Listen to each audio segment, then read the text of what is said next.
Yes. Oh, good lord, there's a lot of questions coming in. Ah! Run from the questions. Run from the questions, my son. Run from the questions. There are so many questions. No! What will I do? Oh, what will I do? There are so many questions. What will I do? Hello, everyone. How are you doing? Right, I'm trying to get a light working, and it's not working, so in the nicest way, I'm going to apologise now because the lighting is going to be a bit terrible tonight because all I've got is the overhead light on me. Because if I go in the house to get another light out of there, I will disturb a lot of people who are very well, let's put it this way. My great aunt, who was 100 years old, died last night,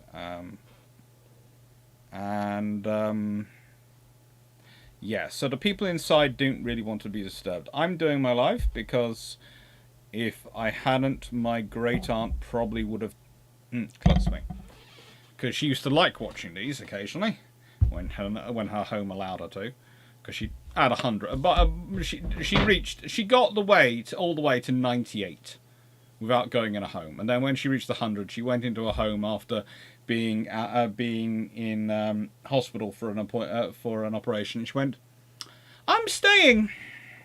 She actually just did. That's how my great aunt moved into a home at 98.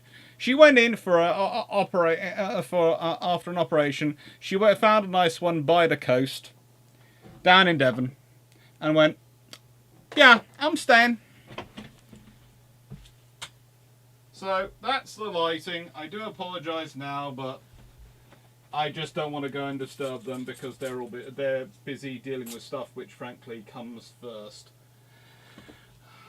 And don't need that. Don't need that. Do need that. I'll take. Brassies in 1915 is well done. There aren't going to be many books for today's one because, honestly, you have all got so many questions about the Jutland, about the building of the fleet. This has actually worried me because I know which one is which fleet we're building for next month, and it's Midway. And it's building the fleet of Midway. And I'm wondering that as I'm going to be travelling so much, I have managed today to build up quite a large collection of mugs. Please note, I have built this mug collection up, not through going into the house myself. No. I have built up a mug collection because people keep bringing me out the glass of milk to discuss stuff with me. And I actually have a fourth one over here. This is what my family do. They bring me milk. I am managing to bash things up. I, on the other hand, because of my great aunt's go on, when we were last together, I brought her a bottle of her favourite drink. And so today I am drinking her favourite drink, not my favourite drink. Although it's not bad, it's Fanta. So hello everyone, and condolences. Thank you very much for your condolences, but we are talking about a wonderful woman of 100 years old who was pretty much blind by the end of her life, but during World War II was a radar operator, a air traffic controller, Women's Royal Auxiliary Air Force, did all sorts of fun things, had 2 lovely children, one of whom is married to my mum's sister, so is my uncle, and had lived to see grandchildren, great-grandchildren, and honestly, Uncle Harold passed on a long time ago, and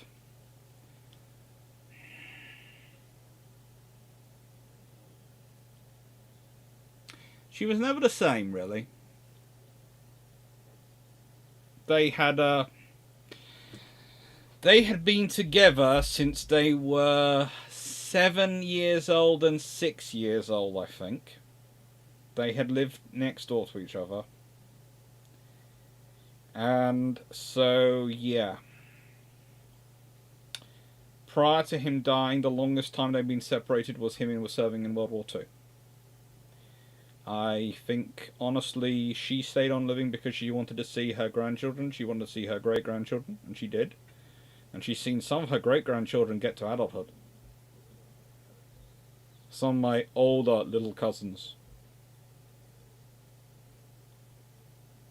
So yeah.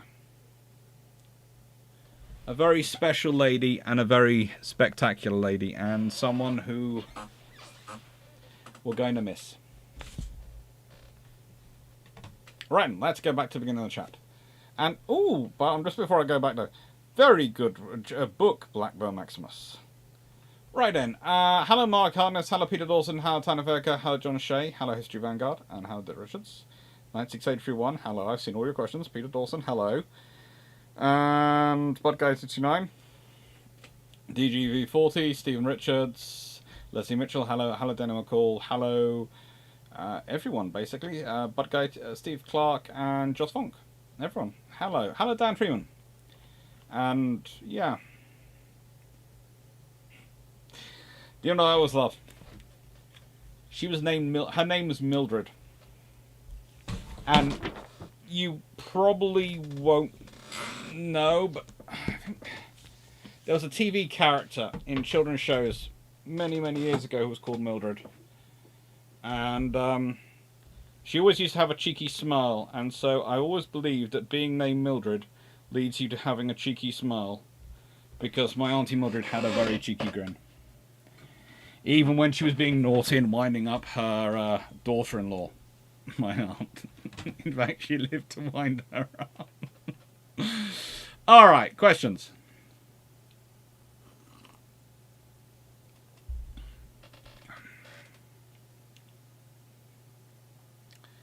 Okay, 96831. That is a frigating long question.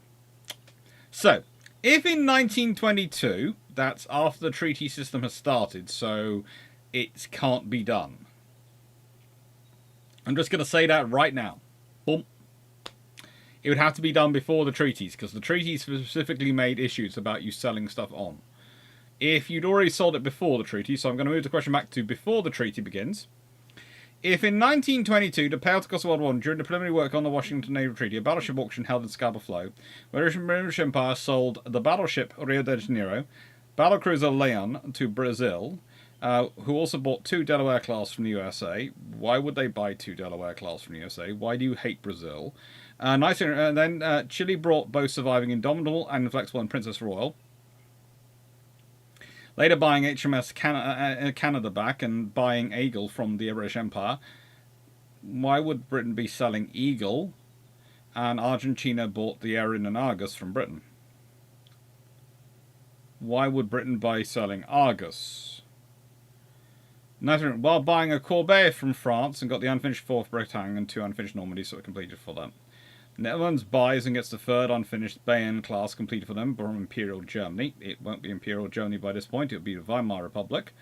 Netherlands, sorry I'm being picky, but you know. Netherlands buys the Mackensen that was nearly done. There's no Mackensen that's really nearly done, but yes, I can tell from the same people, Weimar Republic. And Greece bought an Iron Duke and also brought a Corbeil class from France. Why are people buying Corbeil class? Honestly, pick up more Iron Dukes. Don't buy Corbeil class. No one wants to buy a Corbeil class. Australia bought an Iron Duke from Britain, as did Greece and Thailand. How is the treaty system affected? Greece and Thailand bought the 2 Setsu class from Japan. How's the treaty system affected? It's blown up. Let's put it nicely. You've just spread around all these ships around the world, and aircraft carriers, which Britain's just spent a lot of money building, especially with Eagle. If you're selling them off around the world, that means the treaty system you have to that you've suddenly made it a lot more problematic for the treaty system. Basically, the treaty system has a very short time frame it can be put in place, because if Britain had sold off weapons around the world, if they had the money and had sold off its older ships around the world, then that suddenly creates problems, because Japan won't want to have such a small force if they're surrounded by other nations with that firepower. America will be wanting to deal with the fact that the nations in the south it might have enough firepower, they don't automatically do what it tells them to when it tells them to. It won't like that. There's lots and lots of issues. But pretty much it blows it up.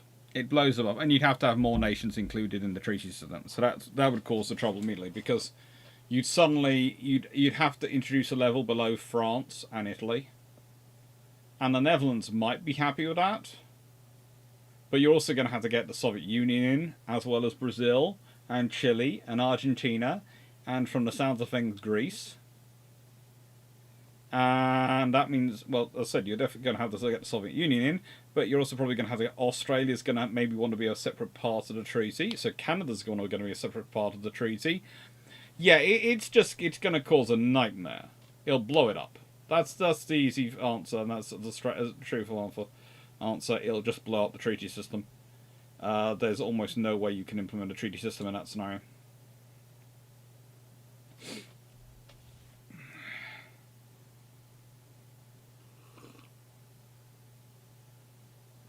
I said, stop being a drama queen, Doc? What was that one about, 96everyone?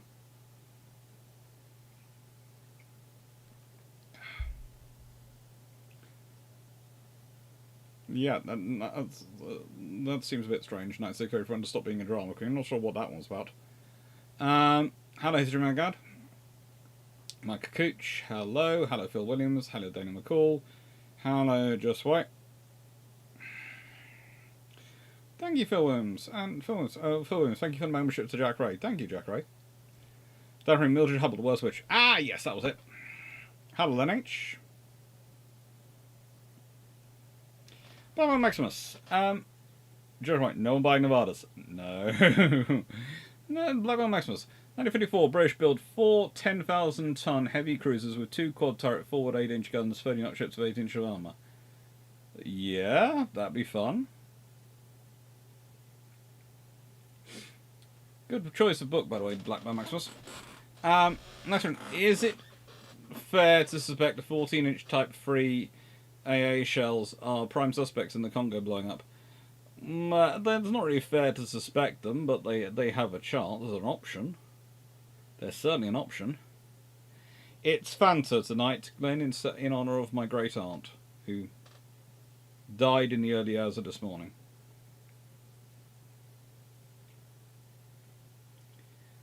That's long question number 4. If the RN, you've got to long question number 4. Was that long question number 1 earlier I read out already, or was that long question number 3? You're losing me here. If the RN started, no question. If RN started on the N3, I'm not reading them as that. I've done a video about why they're not the Saints. I don't think they're going to be the Saints, and certainly not St. Andrew. I'm sorry. I know people like to say they're going to be the Saints, but I don't think so. I think Admirals, definitely for the G3s, and I would be surprised if it wasn't more Admirals for the N3s. I would honestly be very, very surprised, because the Royal Navy doesn't have 4 Saints to go to. Because which Saint do you pick? You can't pick St. Patrick, because Ireland's going independent.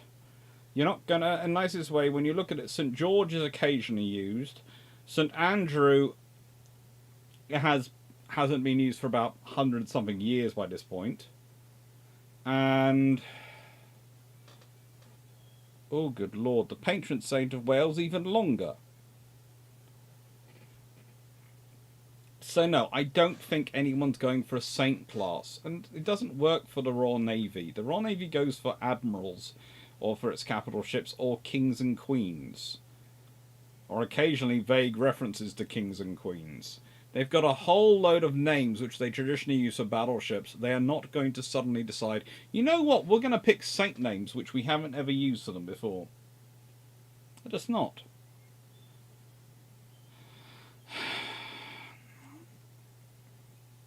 If the RN has 3 56,000-ton N3s battleships and finishes them, then builds 2 34,000-ton O3 Nelson-class battleships, then 2 38,000-ton small versions of the N3s. How are you managing to shift, I don't know, let's see, 18,000 tons off an N3 design?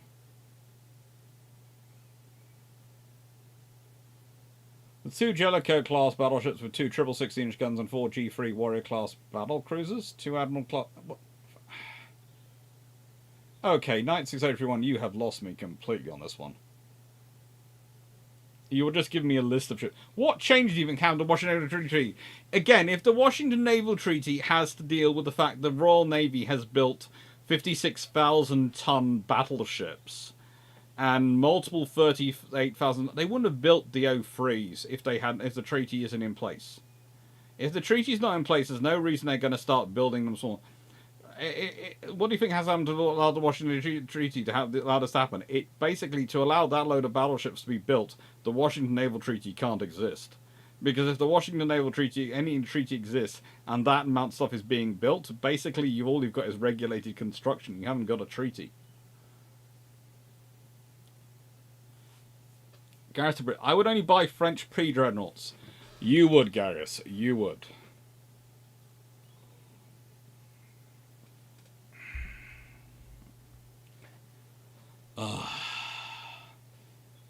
Okay.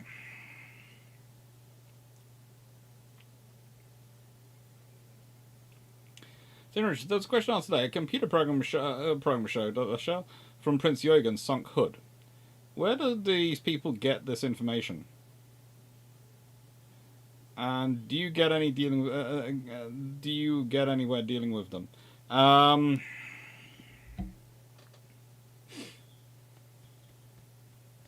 I just don't see the point, honestly. I sit there and go, in the nicest way, for that to work, so many things, you have to ignore so many different pieces of information, it's beyond impossible. You have to ignore so many pieces of information for it to work that it's beyond being impossible. You have to basically discount entire accounts from free ships, including those from Prince Jürgen.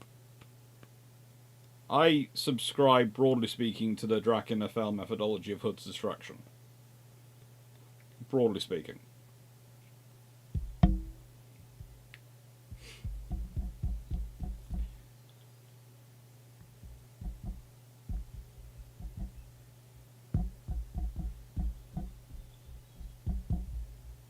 No worries, Glenn. Mark Harkness, the reason today's topic is Jutland, by the way, is because so many people had questions from yesterday's video. So, if at any point the questions really shorten down on in today's live, I will basically wander to yesterday's video and talk through the comments.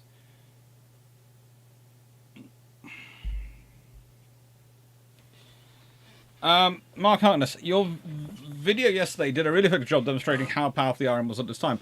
I shudder if in 1911 Britain opted for a version of Incenact.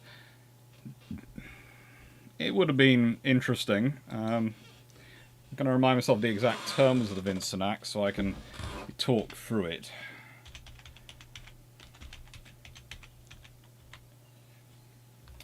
Yeah.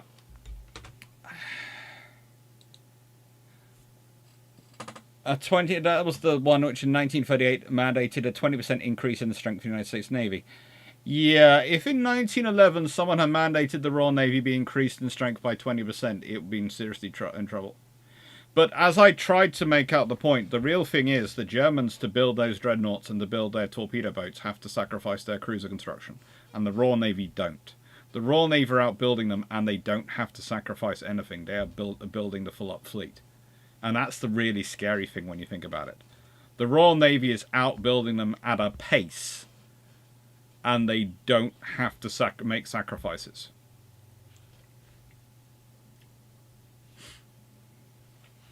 Thank you, cool. Gareth Britt enjoys a good bit of tumble home, do we? Yes, he does. And winding up his other sister. But in good news, Gareth, I think you're coming, aren't you, to Australia? Because last I checked, we were over it, but let me see if we are really over it. We're now at £16,000. Now, we still have, let's put it this way, it'd still be helpful to have more, because trust me, we have a lot of expenses on this trip. We have so many expenses that some of my family have actually been asking, why are we going, because it's so expensive. But yes, we do have enough now on ship shape for us to go, and for the lovely Gareth, to join us in Australia. And actually, while I'm talking about that, I might as well, let's see if I can't find the add a source, add an image file, and go hunting through the videos. Austrip. Is that the correct one? No, that's not the correct Austrip. Where is the correct Austrip? Austrip. No. That's not the correct one, is it? Or is it? No, that's not the correct one.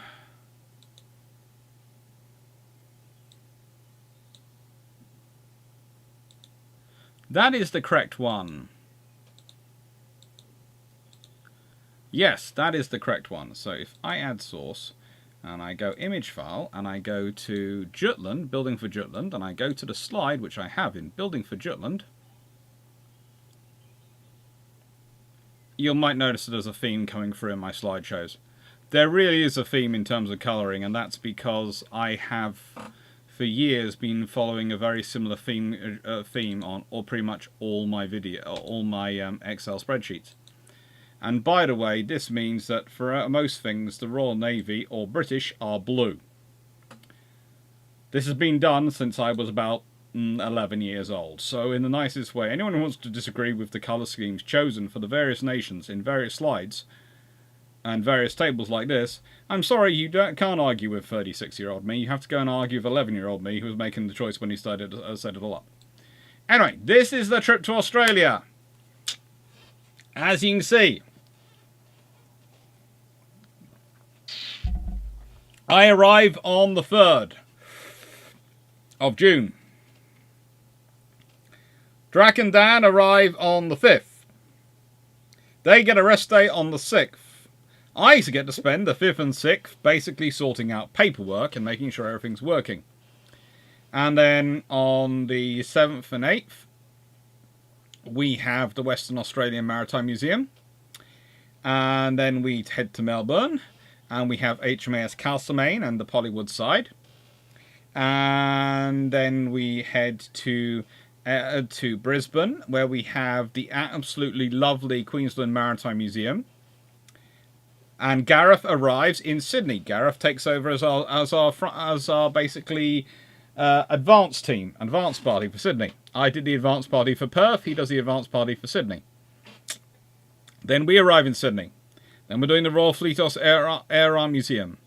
And then we're doing the rest of the stuff in Sydney, which is going to be a massive time at the Australian National Maritime Museum and all the ships around there.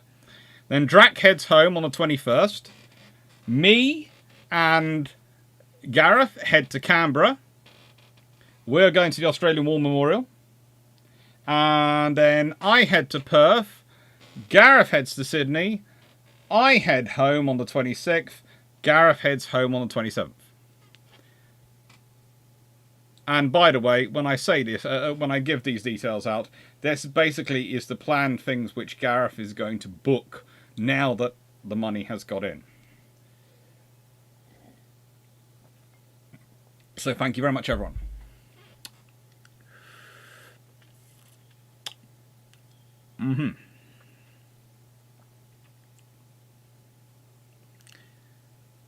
Blackburn Maximus, what if the German invasion of Norway in World War II? How would this impact naval war? How would it... What if the... Okay. What if the... I perceive you're asking is, what if the German invasion of Norway in World War II failed? It could fail very easily. Basically, all it required was the Norwegian government to actually be awake. How would this impact the naval and air war? It would mean that the Germans were not going to be getting to the Arctic convoys. So they would not have had the same trouble, and it would have meant that, especially after invasion, they'd probably be dealing with an actively hostile or very affirmatively neutral Sweden, actively hostile Norway, and the the needs to patrol and block in the German Navy would be patrol the North Sea. So Scarpa flow to Norway and back, and basically that would be what the patrols be doing, and there'd be air patrols going over there, and submarines would have to go through the North Sea underwater, so they wouldn't be able to get out that way into the North Atlantic. Probably mean that, especially with if France still falls, it would probably mean that actually the convoys would go a more northerly route to keep them as far away from submarine operating areas as possible. Could actually have an impact on the war from the perspective of making things very interesting. Britain might actually even have theoretically mined the south of the Irish Sea to stop the Germans going into the south of the Irish Sea, turn it into a one-way lake. It's an option.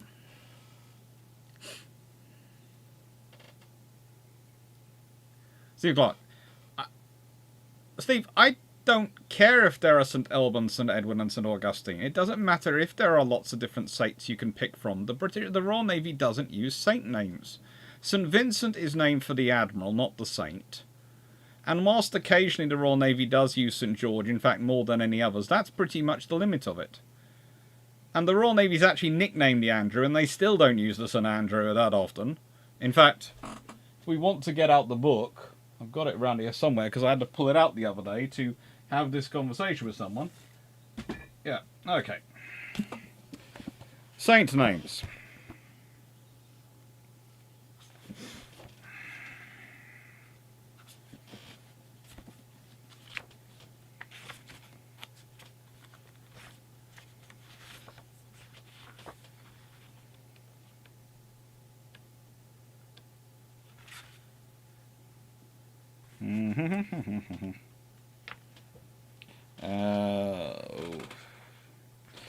So they're going to go for SA as the option for Saint rather than ST.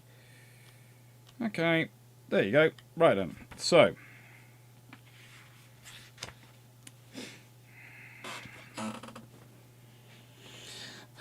the Royal Navy, the last St. Andrew that served the Royal Navy was a first-rate 96-gun vessel, which was launched in 1670, rebuilt as the Royal Anne in 1703. It was changed from St. Andrew. That was the last St. Andrew in the Royal Navy. If we go for St. Albans, there's been a few more of those, the most recent being an American destroyer, the ex-USS Thomas. And there's, of course, the Duke-class frigate, but the Type 23 St. Albans is named for the ducal thing, title, not the ducal and town, not the saint. Please note that one. Still wouldn't be a saint class, and is still not used, never used for anything bigger than a third rate. A third rate had it, but never, not a battleship.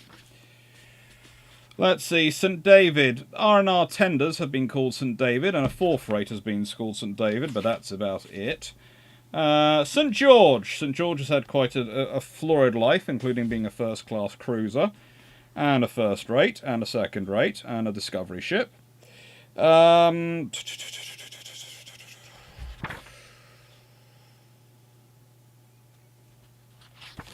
St. Patrick. Tank vessel, 1917 to 1923. Fourth rate, captured by the Dutch in 1667. Otherwise not used before that. Otherwise not used since then. The Royal Navy doesn't like to use saint names. They will use them if they're captured ships. They will use them till their life runs out. But they don't like to use saint names because that is what other nations do. It doesn't serve the purposes of Britain. I'm sorry. I know there's a lot of people who are very weirdly attached to the idea the N3s were going to be named after saints. But that only works if you have 4 saints which are national saints to pick from. And Britain doesn't have 4 because it only had 3 nations by that point, unless you want a patron saint of Northern Ireland. And that would have caused more issues than helped.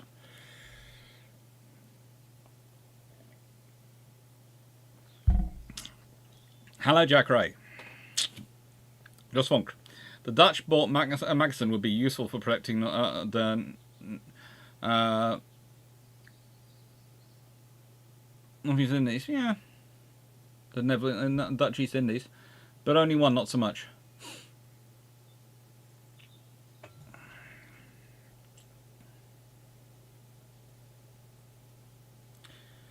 Gilday, would it be possible to find evidence on record hood to find out to definitely find out what happened?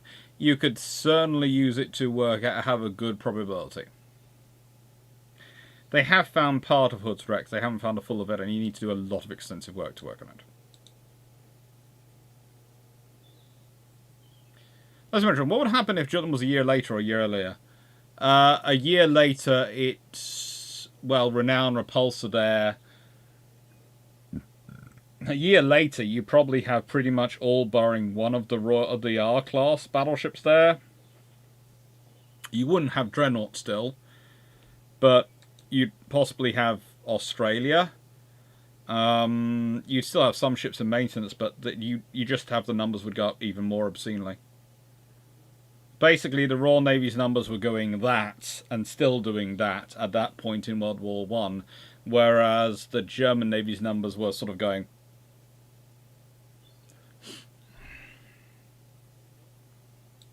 Sounds like you had a great weekend, History Vanguard. See, there are plenty of Saxon Saints. The Royal Navy doesn't care if there are plenty of Saxon Saints. They're not going to name ships for them. I know it's one of the things I keep coming up with people going, but no. No. If you want to, you can work through the Royal Navy's naming procedures, because there was a King George V class, and that's something else which it could have been. Could quite have been. They could have, depending on when they withdrew certain battleships, it could have been the next King George V's. That would not be unusual for the Royal Navy. Royal names. But they're not going to go for saints. There's a Royal Museum in Canberra too. I know, Garius. And we are going to hopefully manage to get to see it at some point.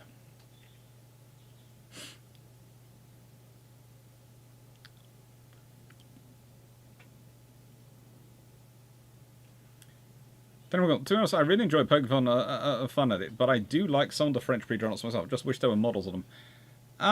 That's the interesting thing. I have had chats with friends who say there are now models you can download to print on 3D printers. If that's interesting to you. If you have a 3D printer. Dan Freeman, is there a decent, easy, accessible source for where engines and other bits of Portsmouth and Devonport dockyard built ships that weren't built by the dockyards?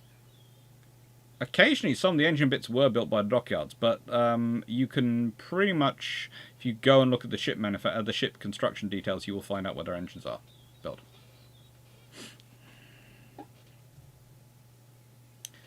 Okay, serious question. If BT is in the battlecruiser action, you're someone's the hero.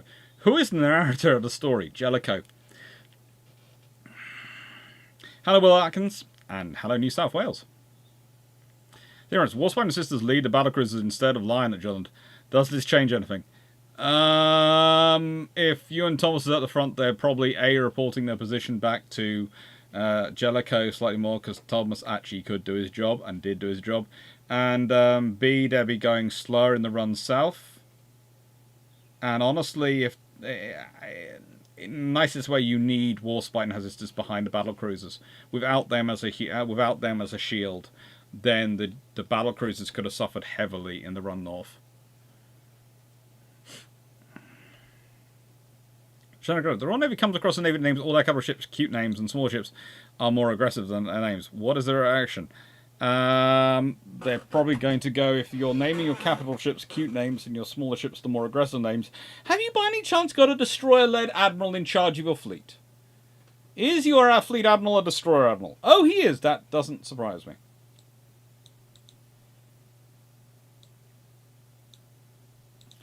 Would it be fair to say that at the London Treaty, US, Japan, France, and Italy had no choice but to capitulate, and given the British Empire, the rules change on cruiser guns because the very survival of the Naval Treaty depend on it? Pretty much. If the British walked away from the treaty ceased to exist.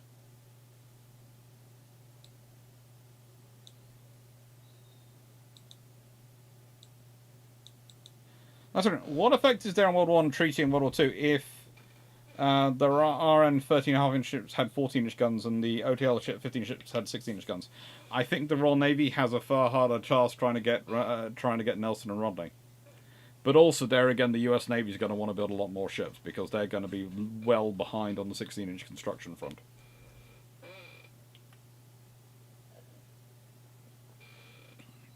The Royal Navy has the most 16-inch gunships of anyone in the world. But I've said before, I don't think the Royal Navy would have gone 16-inch. I think they'd have gone 16.5-inch. Because they like to go up in 1.5-inch increments, because it helps and fits their logistics profile and the way they run and set things. So if they go to 16.5-inch and they've got 16.5-inch guns, that's going to cause real trouble. Because if you've got all the Queen Elizabeth class and the R class and Renown Repulse Hood with 16.5-inch guns, then suddenly the upper limit becomes 16.5-inch guns, and, well, everyone's either stuck with 16-inch guns or whatever they've got, or they're allowed to build ships to go and meet the Royal Navy. The Royal Navy might go, well, if you're allowed to build new ships, we're allowed to build new ships, and then that gets really, really scary.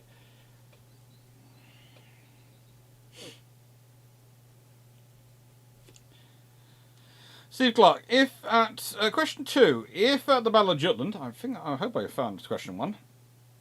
Yeah, I think that. Question 2, if at the Battle of Jutland, the Germans had used more submarines than the handful used, would this have significantly changed Jellicoe's plans once contact was made? Not until he spotted them, no. And honestly, the trouble with submarines, and submarines even to an extent to this day, is when they're in place, they're very quiet. When they start moving, they make a lot of noise.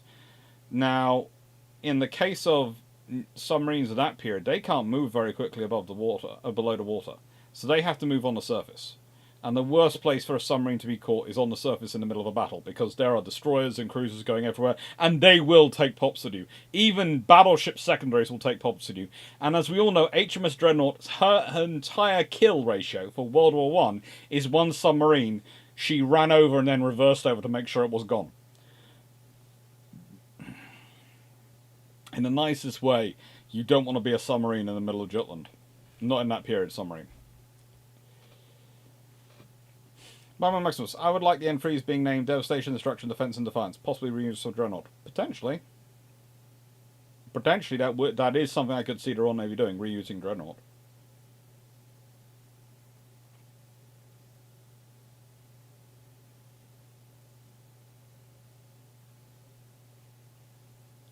So, I was pointing out several Saxon saints, not just the patron saints of the Four Kingdoms. Yes, but that's even more reaching for the Royal Navy to go to. And as I've said before, there are 3 things against saints. 1, that sounds like a French or sounds like a Portuguese or Spanish ship. It's not something the Royal Navy wants to sound like. 2, it sounds like Catholicism.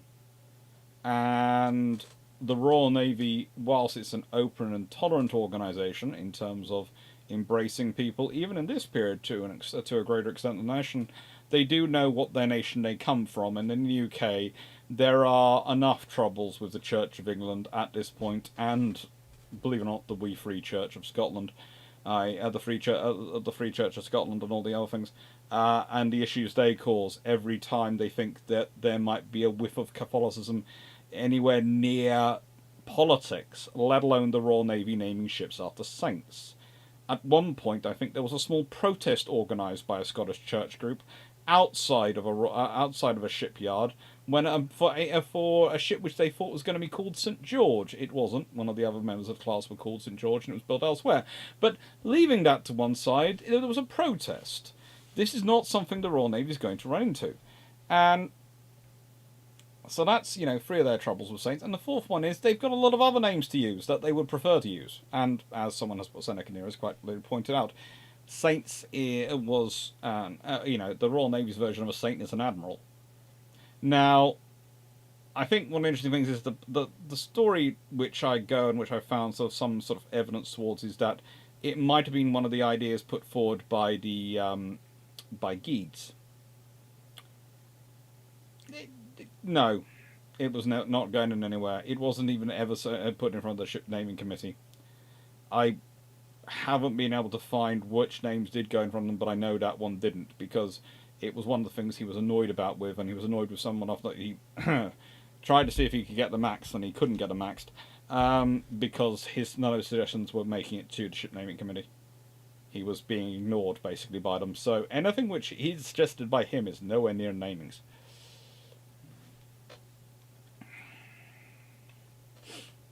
Hi, Maxro. Hope you found your social function went well.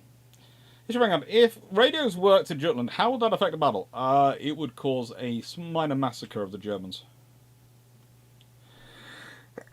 Because if the radios worked and are used, then Jellicoe has the information he needs to reorganise himself, to be organised in time, and he pulls off crossing the T with a maneuver which he does already pretty much perfectly.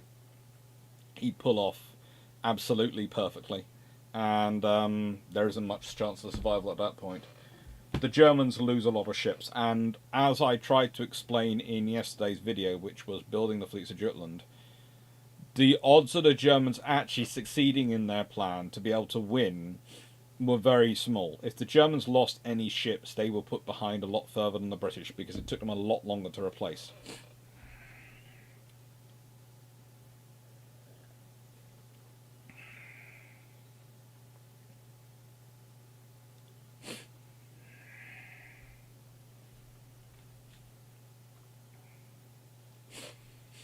If Hood had been refitted and got the 4.5-inch guns expected, who refitted capture would be the best choice for the Hood's 4.5-inch magazine might have held?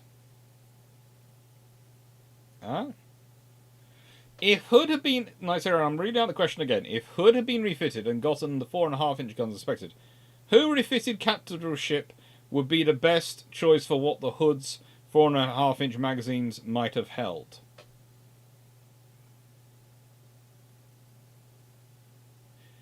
I'm sorry, but the question doesn't make sense. I'm presuming that's two questions combined.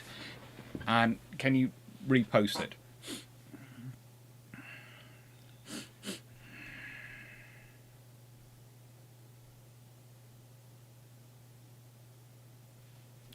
That's right. Isn't the Iron already reusing Dreadnought for late submarine class? They've reused Dreadnought a few times before then. They used it for one of the first SSNs as well. They've reused Dreadnought several times.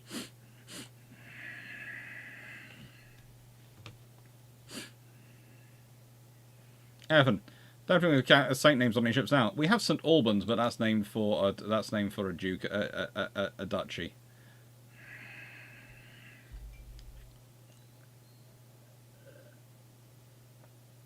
It's kind of like St Vincent is named for the admiral, not the saint. Thank you, Jack Ray. Thank you.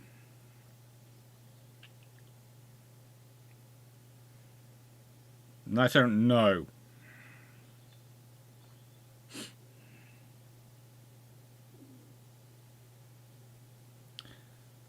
That's right. I managed enough beers at someone's birthday. Very good to hear. Happy birthday. Well, Atkins, Doc, on yesterday's video on Iron List, you had one ship with 10 times 14 guns. Was it a foreign order? Yes. It was,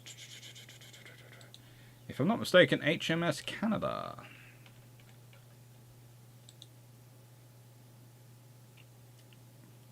Yeah. I think it's HMS Canada, which has the 10 14-inch guns. Yes, it is Canada.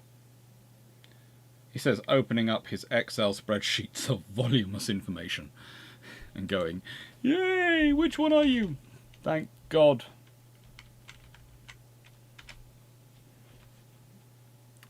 Oh, Canada, with 10 14-inch guns, a top speed of 23 knots, and 28,622 tons.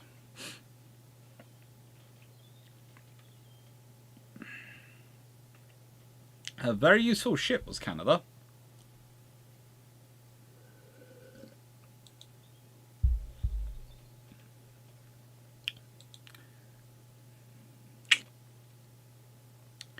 Basically, imagine someone took a, how do I put this politely?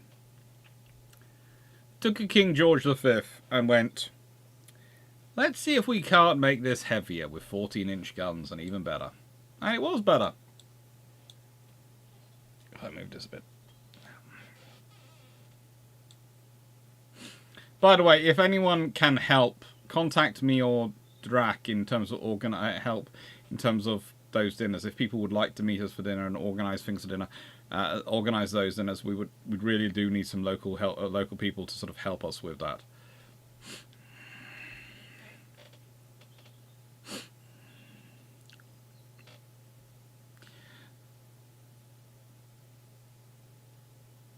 Someone raisins and ones. We're very proud of our ship. I'm glad you are.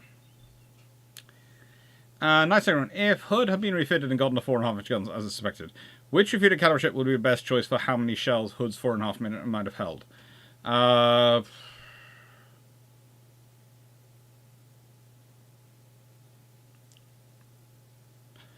Probably Renown is the best chance, but she might have ended up with six mounts each side rather than 5.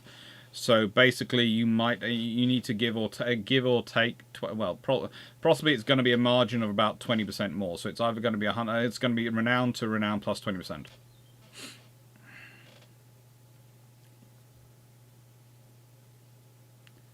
I find it funny the Iron can't recycle admiral names, but the town class recycle mass. They do recycle admiral names. It's just they take a long time working through them. So a nice way, the Royal Navy has a smaller pool of towns they use than admirals. That's the thing. Good luck, Duke of Petchington. Richards. Try taking pea pollen for your sinuses. It's the best antihistamine you can get and cure sinuses. I don't have. That's not the cause of my sinus issues. We get this every year. My next door neighbour likes to put something down in their garden. We have no idea what. But they put something down in their garden. And it makes my mum ill, my sister ill. My mum gets throbbing headaches. My sister gets all sorts of weird things, which I'm not getting into. And I get a sinus. And it's every time she puts it down, we can basically time it. She will go and spread it around her garden, and within a day, I will sound like I have sinus issues, and they will have headaches. And yes, before anyone else here, we have talked to local council and tried to sort it out. And to be honest, it's fun. It's fun. But yeah. There is you can't the only because we haven't we can't do any testing or anything to prove it. It's just it seems it's very all we've got is coincidental. I will say this: we haven't got confirmed or any information. No one needs to get involved. We've told the local council and all the other things, but the thing is because you can't really prove anything based on they sprayed and we get ill. It's coincidental. And they claim they're using nothing more than spraying for box. But as my mum says, you don't spray for box all year round. And especially not for about 2 weeks every month.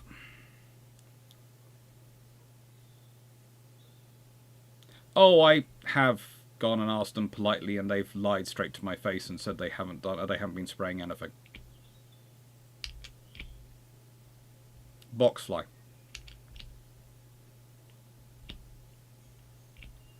I actually walked round there once, knocked on the door, was talking to them, and the neighbour had the spray can in their hands, and I asked them what they'd been spraying because it was making them ill, and they said they hadn't been spraying anything. So, yeah, we don't do wincing or griping. We just do pleasant, polite conversation. But yeah, as I said, that's why I ended up going to the council. And sure, very useful Dominions candidate. Yes, and 14-inch gun. She was really good. I'm always surprised HMS Canada didn't go, right, we'll take HMCS Canada. We'll take her. 10 14-inch guns, we can use her. Remember Maximus, G3's being named after Dominions would have been fun. It's tempting, but I think... yeah, they'd have been admirals. And honestly, the ends, if they're going to be anything, they could have been dreadnoughts. They could have been King George V's. I doubt they would. They're probably admirals, though. Again. Good luck, Glenn. Or is it? Looked like was the thought ever providing the minis battle cruiser dreadnought? Yes, that's why HMAS Australia existed. They literally offered them. They offered them. And HMS New Zealand was part paid for by New Zealand, but they couldn't afford to run her. So hence she stayed in the Royal Navy. And, you know, they did look at Canada. Canada's always talking about the 15, the Queen Elizabeth class they almost got. Dan, you're going to get killed at some point by Glenn. Just going to say that now. If you keep saying that ChatGPT does his job, he's going to take you out.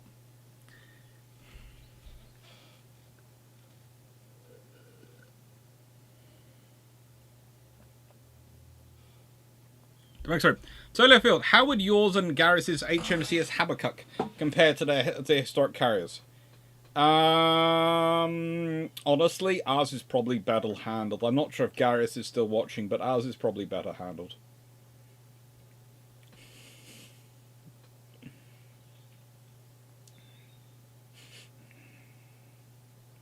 What do you think would get Hood would get 12 twin 4.5 inch guns when Hood Association considers 8 twin 4 inch guns were more likely? Why do I think Hood would get 12? Because Renown got 10. And Hood has more space. And if we consider that, then I think it's a potential that Hood gets 12. Though she might get 10. But I doubt she gets just 8.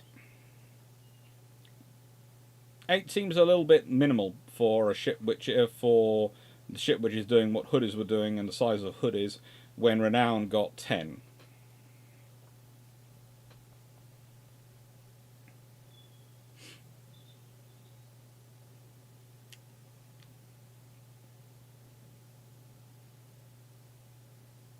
It's fun. We deal with it.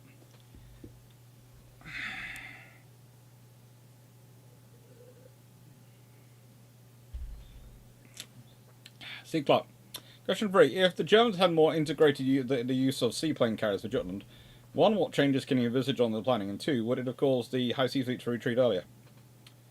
In terms of planning, they'd have had to function their use in, so yeah, but they might have well have kept... It's going to sound strange. It's going to depend whether the seaplanes are deployed with the scouting group or with the main fleet. And I'd say they should be deployed with the main fleet to provide them with an extra information source.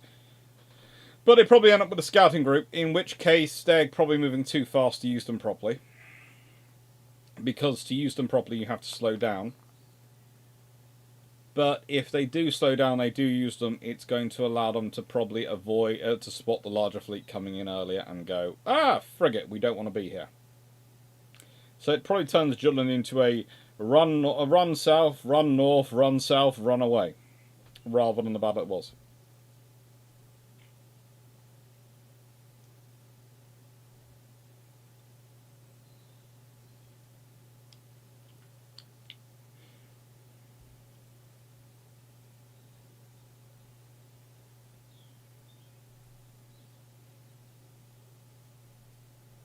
And would have caused the High Sea Fleet to retreat earlier. Probably. More interesting thing is, it's seeing a scenario, trying to figure out a scenario for the Germans to win. It is a tough one. It's not impossible, but it is a tough one. They basically have to get the Royal Navy to run across their submarines.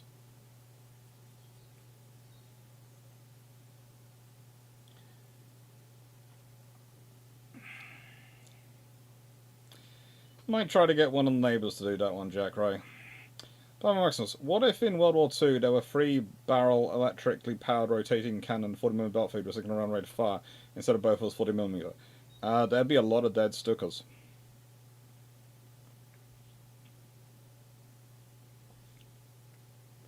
Gary, Captain is decent, Admiral's lesser. The Admiral is amazing.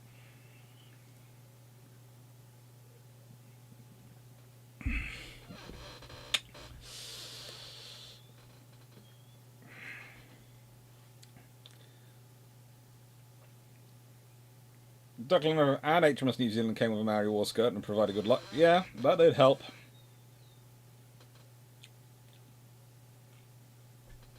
But anyway, cool.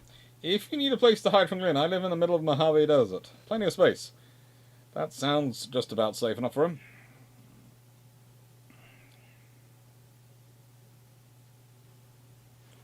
Dr. Clarke, I can't find the evil biplane on display or its cousin, the Avro Bison, on display anyway. While we can thank the universe for this, why? Basically, again, it's that old thing of Britain is terrible at preserving its history. Absolutely terrible. Most of the castles and things we got still around are only still around because we didn't manage to rob the stone off them. Trust me, we gave it a jolly good shot, but we didn't manage to.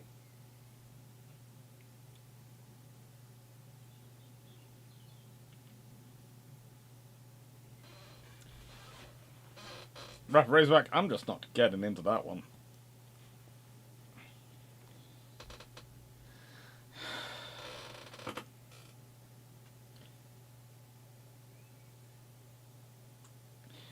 Today is going to be a couple of books on Jutland, but it's also lots of questions because there were so many comments on that video.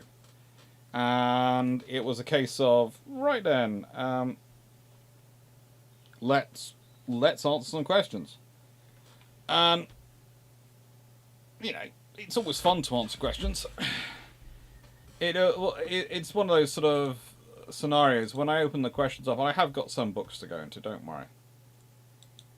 I've got 3 of them sitting next to me. The stuff which I consider essential guides to it.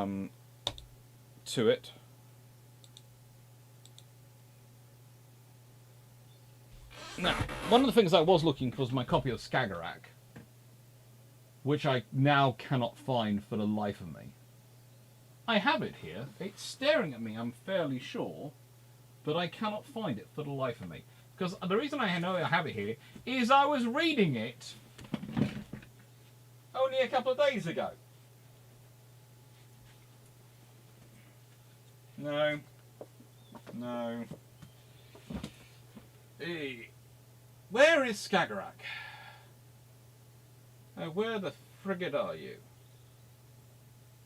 Ah, there you are.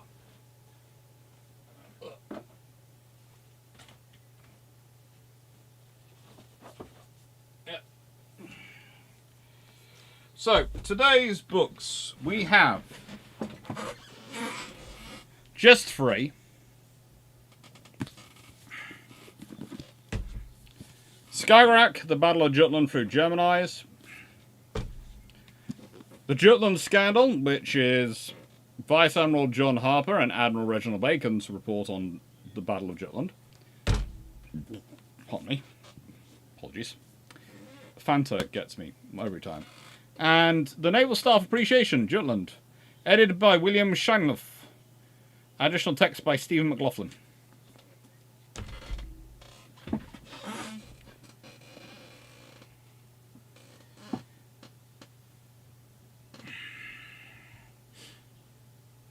Serious, did the G3 get anywhere near naming a class name? It was Admirals. It's never officially given, but it's close enough that we're certain it was Admirals. Nelson and Rodney are just too ready to go.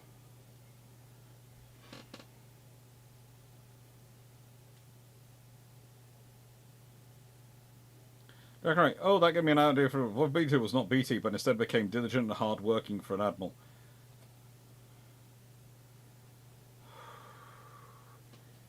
That's a hard one to assess. Hello, Mikey Newman. I think after H-43, H-44 and Super Lion, someone would say, hold on, here goes Bruships. Who is going to say it, though? Who is going to say it?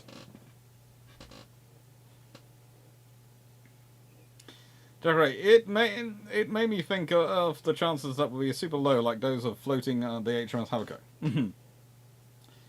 No USN, nobody dares stand up to the RN.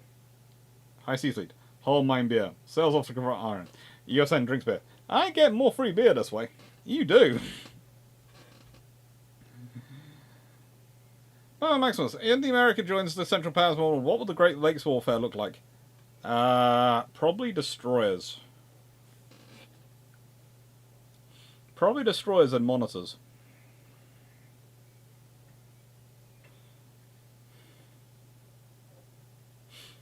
So, how worried is USA? One, how worried is USA if Canadians have a renown built for Canada, and bought the second surplus Tiger class battlecruiser, the Tiger, and the completed instead of canned Leopard from the British.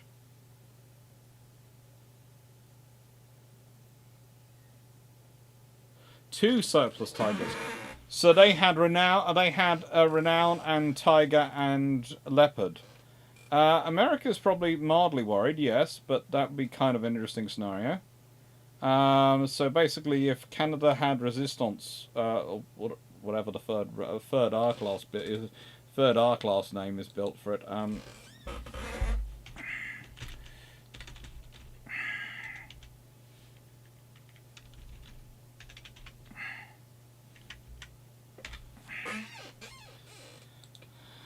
Revenge is nigh. Resistance, yes, resistance. If they had resistance built for them. Yeah, if resistance was built, and if Canada got resistance, Tiger and Leopard, that would be fun. America would be very worried, but they couldn't ultimately really argue too much about it, but they would probably try. They try and argue about everything. And Imperial Japan, if Australia had an Admiral class and a Renown class built for them, and brought two super light battlecruisers, the Prince of Royal, well then Japan's going to be slightly worried about Australia, but honestly, they've just got themselves a whole mixture of stuff to support logistically, so that's going to be fun. And New Zealand, India, and South Africa also had a Renown line class. At that point, you're talking about the combined Commonwealth navies have got now, I think, 3 extra Renown class, so they now have 5 Renowns going around. There are 2 Admirals going around. There are 2 Tigers going around.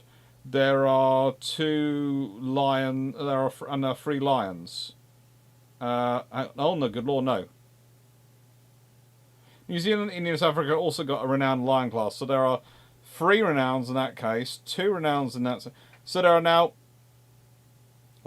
There are 7 Renowned class battlecruisers in the world, 2 Admiral class battlecruisers in the world, 3 and 5, so 5 Renowns in the world and 2 Tigers in the world. So that's 7 plus 7 plus 2. So the British now have 16 battlecruisers. So the British now have more battlecruisers than the Japanese have, theoretically under British command and control and combined command and control. The British now have more battlecruisers than the Japanese have battleships or capital ships in their fleet. Yeah, they're going to be worried.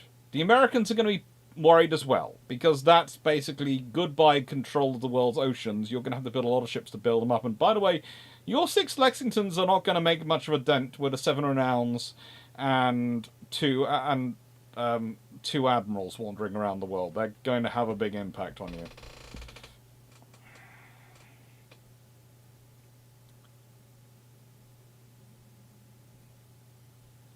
Alright, now I would try bribing Dr. Clarke to it, which doesn't really work, by the way. No, I'm terrible at being bribed. Basically, if it's something you can bribe me to do with chocolate, then I'll probably do it. If it's anything more than chocolate, then in terms of bribery level, then I probably will say no. I'm terribly British. If it's what's called we consider chocolate bribery, i.e., will you do some photocopying for me? Here's a bar of chocolate. I'll do it.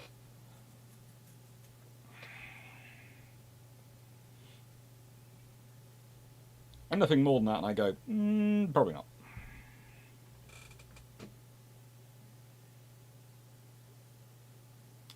Is there any good book or article on dividing up post-World War II occupational responsibilities? I was ready where certain places came under British authority. Basically, the British went after ports. If you go and look, the major ports of Germany end up under British control.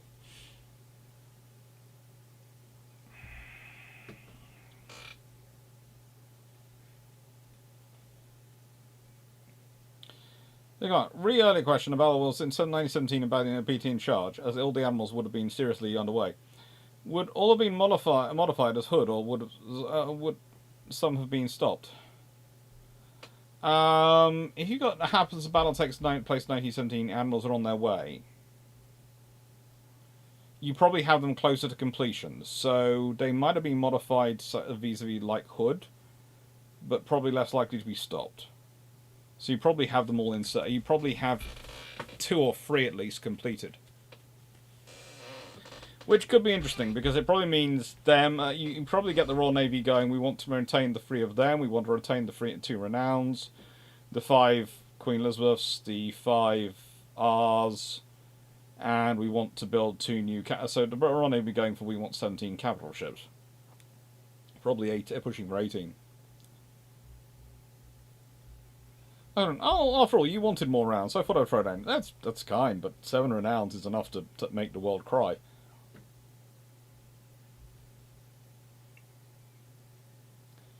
Robert, he's not here anymore, but I have a book idea for you and Glyn. All ships named Warspite are given AI avatars and they sit in a bar, swap stories. Okay, can we please make sure that bar has enough security to stop them getting out?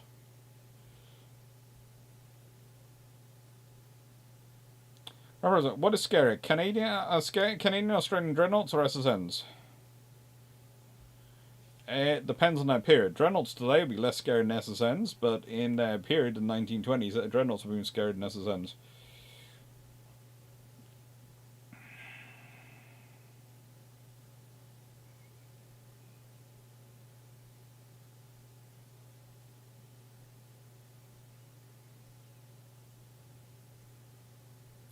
Nice turn. What effect on Iron presence is there if the RN had 70 Batch 2, 1 Mod Batch 1, and 23 Batch 1 River class OPV in the RN's fleet, which had replaced 115 OPVs and 32 Island class OPVs, Castle OPV, 115 Castle OPVs and 32 Island.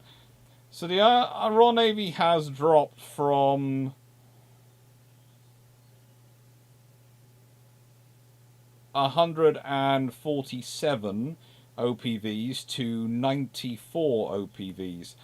There are nice problems you would like to have. I think you have maximum presence around the world, and I think the Royal Navy is probably doing things which it really doesn't want to do, but it has no other way of justifying the sheer numbers of them.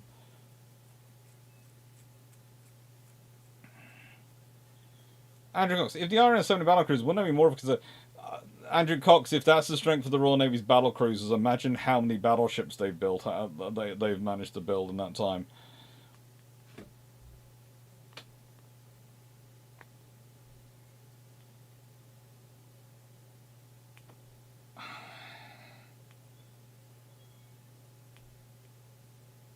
Don't worry, Constant Drowsiness, you'll get there. Megascrow, as one, if not the biggest contributor already, instead of bribing, i.e. giving more money, you could go the chaotic evil path and stop donating, Devil Advocate. Please don't suggest that now. Seriously. With what Australia... Don't even joke about that with Australia coming up.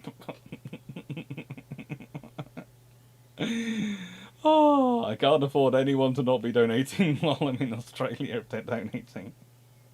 Which sounds terrible, but seriously, yeah, it's we're working out the expenses, and basically for every one of those internal flights, I have to find another roughly $50 to pay for baggage to take with me. That's fine. I can pay for that when they're coming up. For pretty much every single one of for the flights to there, I have to find about another X amount of money, and I've also had fun in that my portable phone battery, the extra battery thing I have is broken, and all sorts of things. So it's going to be a fun and expensive trip. Please, please, no one start toying with my emotions like that.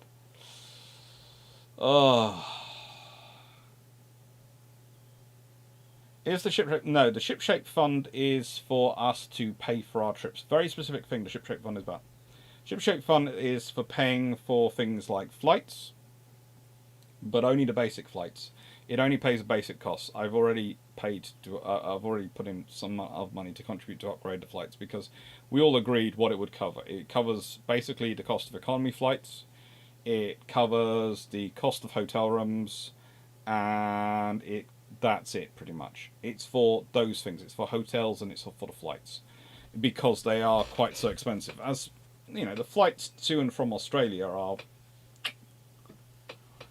well, the economy was about 2,500 option, and the option I bought was the premium economy, which is about £4,000, and I'm hoping to upgrade that.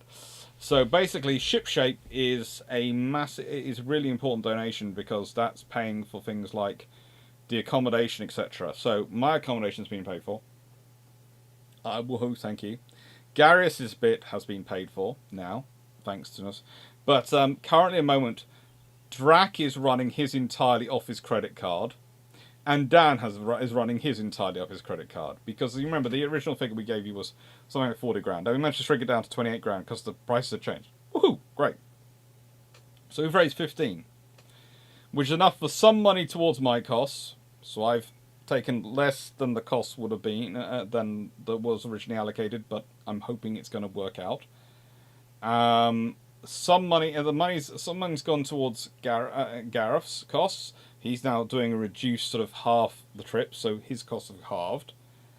And some money has gone towards Drax, but most of his is on his credit card.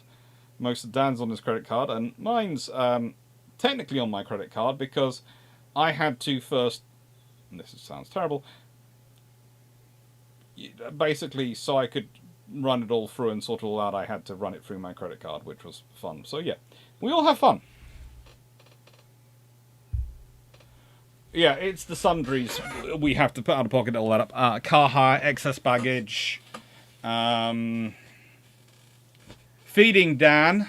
I know Gareth is, is looking forward to that. That's a constant thing. Dan needs to be fed. Honestly, you have to make sure Dan is eating, because if he ever stops eating, there are issues. So you have to constantly be feeding Dan. That's expensive. He's useful. It's the team medic. He matters. Our D&D party would not be complete without him. But, he has to be fed. John Tuff, what if the Japanese did send the Congos to the Grand Fleet, and since the future Japanese Emperor is on board, his private tutor, Togo Heiichiro, who only retired from Niger in 1913, came along? At that point, there's an interesting scenario, because I have a feeling that if Jellicoe could have replaced Beatty with Togo Heiichiro, he would have replaced Beatty with Togo, and Togo would have found himself put back in service for things. Thank you, Alt92. Food for Dan. Thank you. That's helpful to me. How much would present such a noted dictionary cause issues? It would have caused a lot of issues, but they'd have worked it out.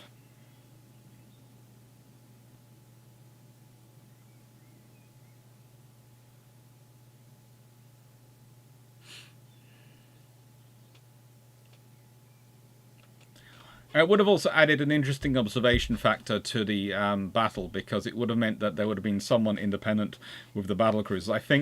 I'm not sure where the Congos would have been, but they would have probably been with either the battlecruiser fleet, or they might have been back at the Grand Fleet with the Invincibles.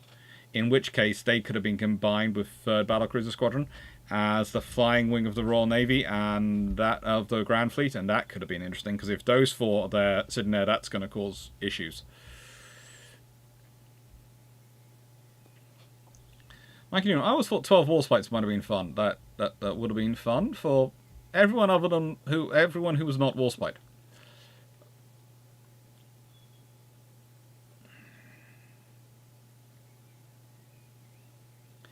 But going on, did any country build a new ship named after a famous ship from another country's navy?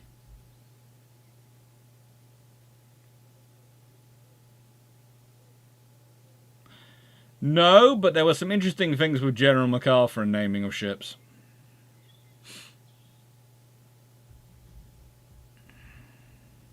What killed off the river gunboat? Pretty much aircraft, tanks, and artillery.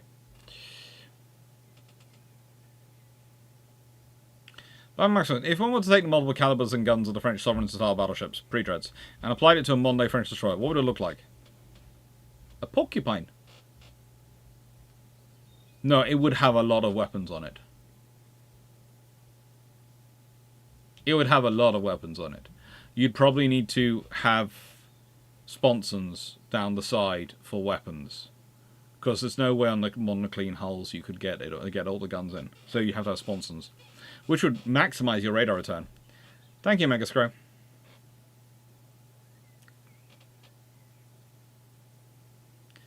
Remember, with seats in front of emergency exits save costs of still providing leg room. Those are actually what are called economy premium. I am in those seats. That's what I'm in. I'm in the exits row seats. And they do go very quickly, as Garrus the Brit is saying. They do charge extra for those seats as well.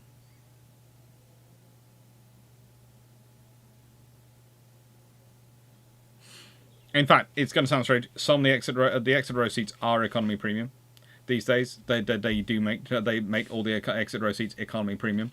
They're no longer just economy, and so you have to read them, and then you have to pay money extra because you're in that seat, and you also have to pass physical. Say you are strong enough to heft open a door. Yeah.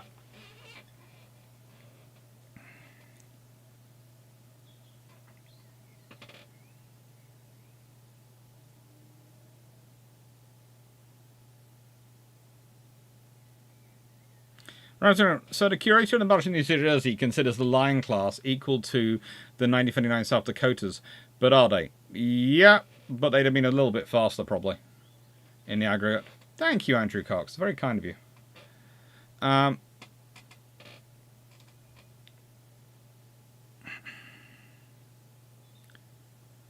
Dawson, excess baggage which ship? Actually, don't joke about that, but we have been discussing which ship we'd be going away with. And basically, we're tempted by both by Castlemaine, Diamantina, and Vampire. So, you know, if you see any of them are disappearing, that's fine. Plus, there's a few sailing ships which we might be able to go onto. And there's a James Craig, which I want to go see, because, of course, I work for Justin Craig on a regular basis. And so I work for a company which is J. Craig. And so I'd like to go see a ship which is J. Craig.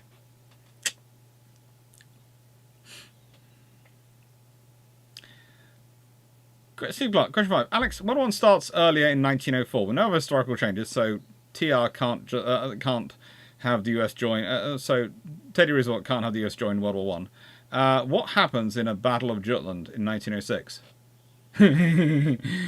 Well, actually, I can answer that one quite easily, because if I take this slide away, and I go and get up the slides which are from Tuesday's video, and I go to the Royal Sovereigns, I can show you something which is going to be interesting you. I think actually I'm going to have to do... I should put this up as a... add source as a slideshow, because I'm going to need at least 3 of them. So make that 600.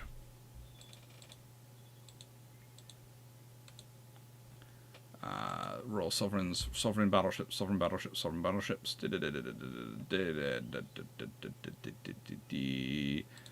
Run. Bum. Da-da-dum. Da-da-dum. Okay.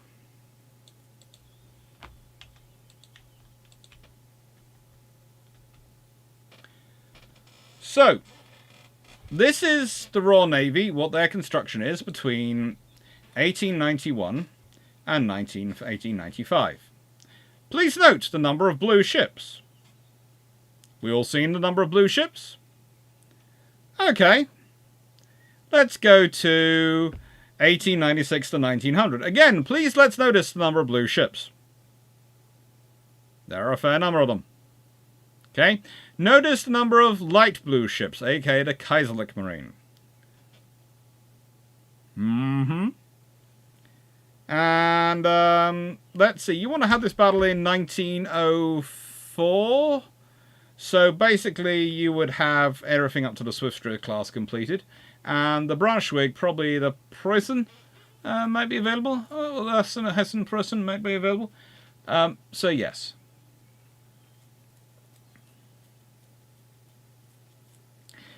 And it gets worse, because if you carry on...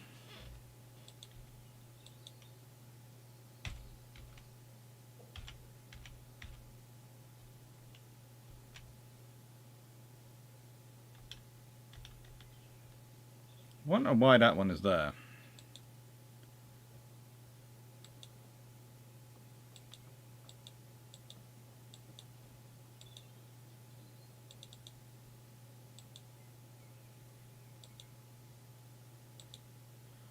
So yeah, if you go through this, you'll notice that there is a rather large amount of blue. That blue is basically the Royal Navy going, so are we here you wanted to have a fight? You sure you want to have a fight?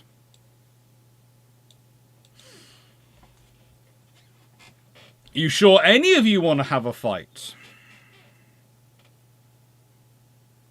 Jack, I was thinking more like don't feed the Dan. That's a bit cruel. Dan needs to be fed.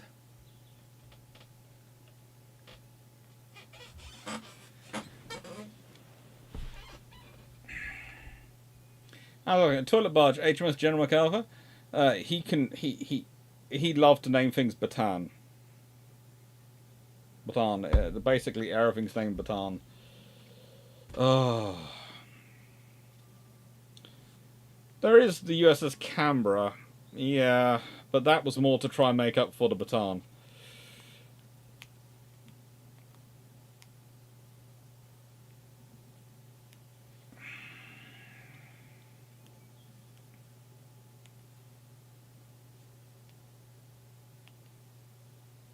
I don't know, what would have been the British equal to the Hours? Well, theoretically, the British fast battleship is the Vanguard design. Theoretically. And the Lions are their fighting design. But I think whatever you see succeed the Lions would probably be the more equivalent to the Hours in terms of a fast, heavy battleship.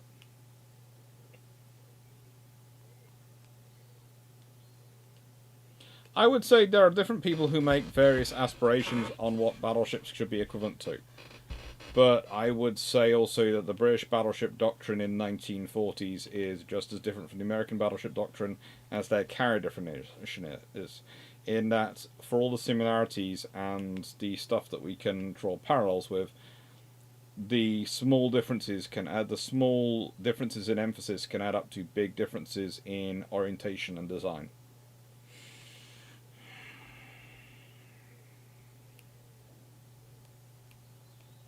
And Drugs, having seen some of the people who sit in the emergency exit rows, I often think I'm doomed if we go down. Yeah, I know.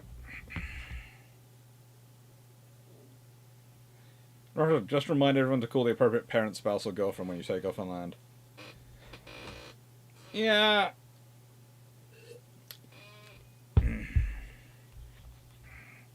So basically, the point is, you have your battle in 1904, there isn't a German Navy to fight it.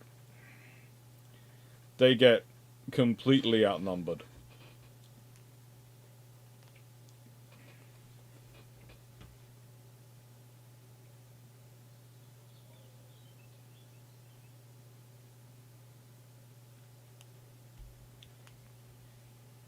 Will you be also visiting the VSE Deflicken replica? Yes, I think so. I think that's on one of the places we're going to. We're also going to try and go and see the Cerberus.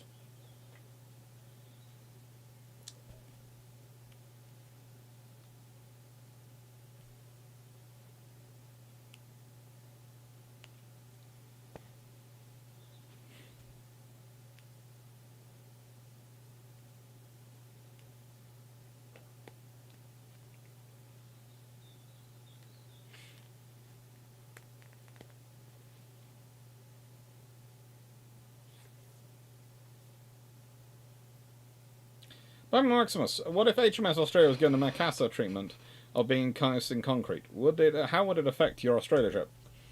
If HMS Australia had survived and been given the encased in concrete treatment of sitting in Australia, I can only say now that more than likely the rack would have already got out there before now. And B, depending on where it was encased, and that would probably be where we'd be landing and returning from.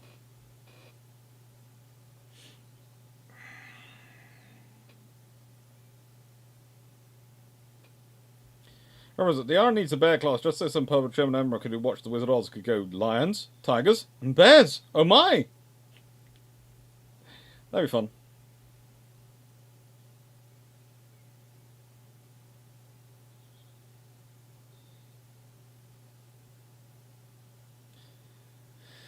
My Highness, the High Seas Fleet can use the USN to absorb gunfire. I hate to say it, but the USN against the Royal Navy in World War I, the USN dies, and that's it. Gunnery was awful, for example.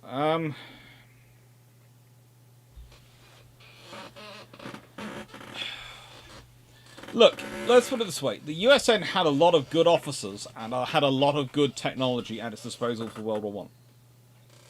What they didn't have was a lot of experience using it because their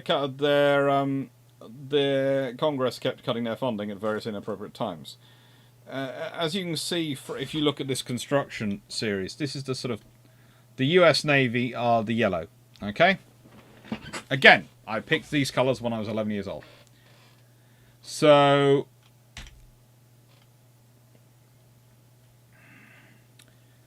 The US Navy are the yellow, and as you can see, there keeps being these big gaps. And these gaps are literally USN builds... evaluates, builds, evaluates, builds, evaluates, builds, evaluates. And they sort of have to because the Congress funds, cuts funding. Funds, cut. Funds, cuts. Which is great for trying to build up your Navy. It really is great fun to me. It makes it an absolutely wonderful experience for everyone.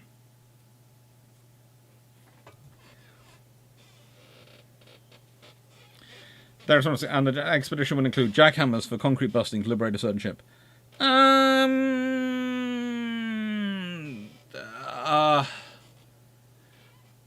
it's HMS Australia. It's HMS Australia rather than HMS New Zealand or HMS Warspite. So maybe not jackhammers for that amount of concrete. But we might launch a diversionary operation there to cover us nicking Vampire. Thanks, right. I picked these when I was 11 years old. I literally have all sorts of weird tables that I've built over the years since I was younger. I have been building tables of data and information about naval history for a very long time. Then you got the USN had the USS Churchill, yes, but that's not named after a famous warship. That's named after Winston Churchill. Maximus, how many ships of the Royal Navy could have realistically been preserved at the end of World War II? Realistically, the Royal Navy could have preserved some destroyers, and they could have probably preserved a battleship, an aircraft carrier, and a cruiser, and they preserved a cruiser and a destroyer. Another couple of destroyers would not have broken the bank. A battleship, i.e. Warspite, would not have caused too much trouble, and an aircraft carrier, probably illustrious, would have been a worthwhile thing to help the Royal Navy in terms of its naval history and reminder of people that it actually used aircraft carriers and it needs them.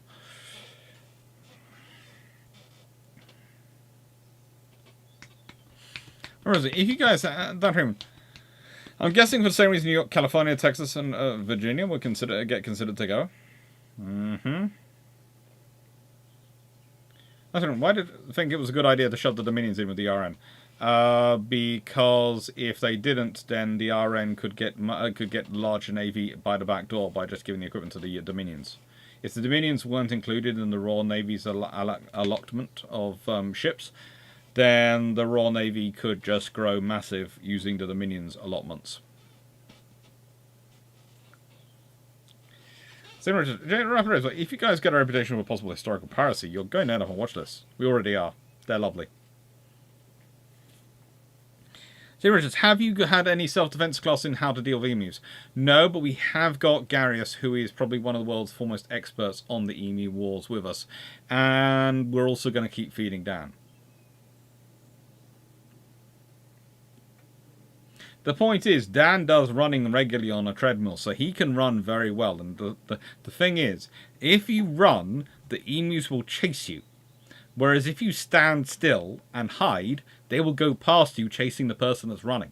So, we feed Dan, And if the emus are after us, we tell Dan to run and the rest of us hide.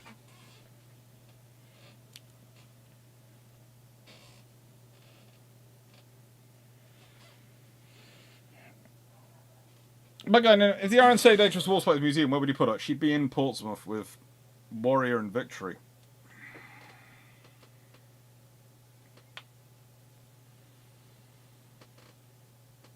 There you go. Illustrious Warspite Belfast would have made a powerful economic draw. They would have. Illustrious I'd have put up in Liverpool. Well, probably Birkenhead, actually. Not too far from Camel. I'd have built another historic dockyard up there to use.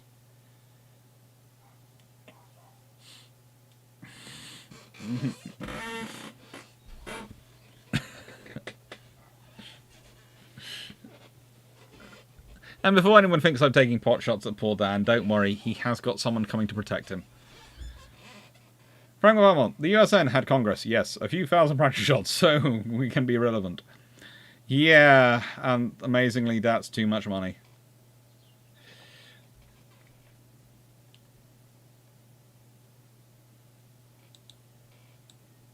So.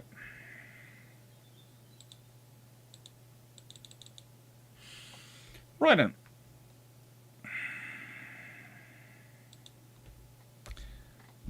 Let's go to... Well...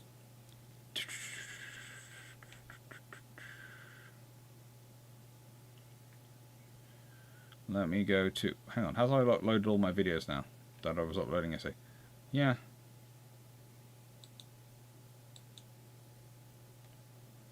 Why can't this one be monetized? Okay. Fine.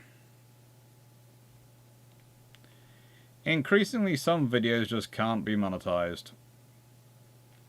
I'll leave that, not worry about that.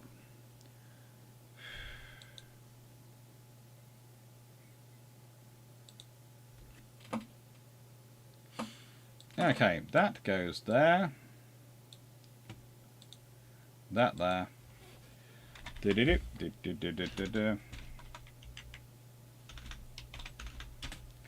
Now, I'm going to put in a link to the video as well down below.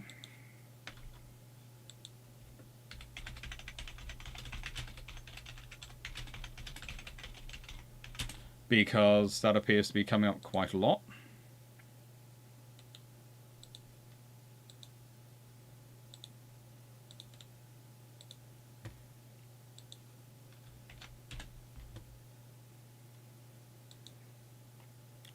And let's see where we are, what point. We're at a 90-minute mark. Okay. Let's go to...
Now, YouTube is getting ridiculous when it comes to monetization. Yeah, this is the computer game I played earlier on Twitch. It's not monetized, and they are becoming very, very strict with computer games. And you have to object, and sometimes it goes with you, sometimes it doesn't, and you just go, oh, forget, I'm not going to bother.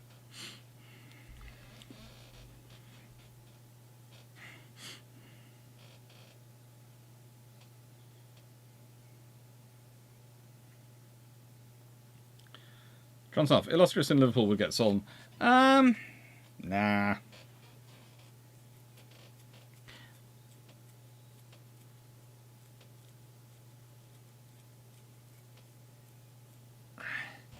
If they had to save renown, where would they put her?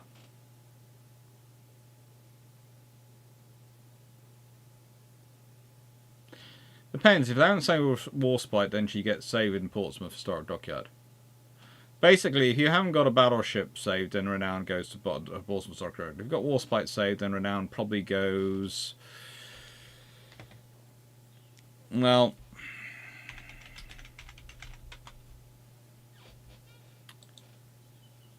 Probably goes to Glasgow. Clyde. And gets saved up there.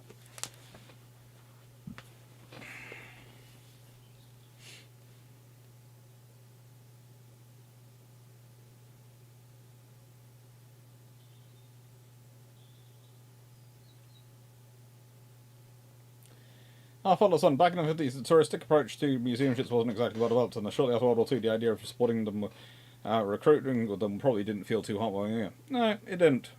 There are reasons for why it didn't get saved. It's just annoying it didn't. What if Canada and Australia suddenly developed Raven Magpie instincts for shiny things and took Nagato, Prince Eugen, Schleswig and Taiko as war prizes for more museums trophies? They'd have been fun things to wander around. Is HMS Belfast the largest museum warship outside the US?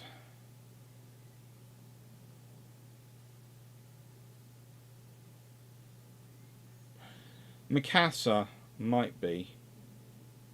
I think Mikasa is bigger. And there's some quite a big Russian one, but I think Mikasa is the biggest one.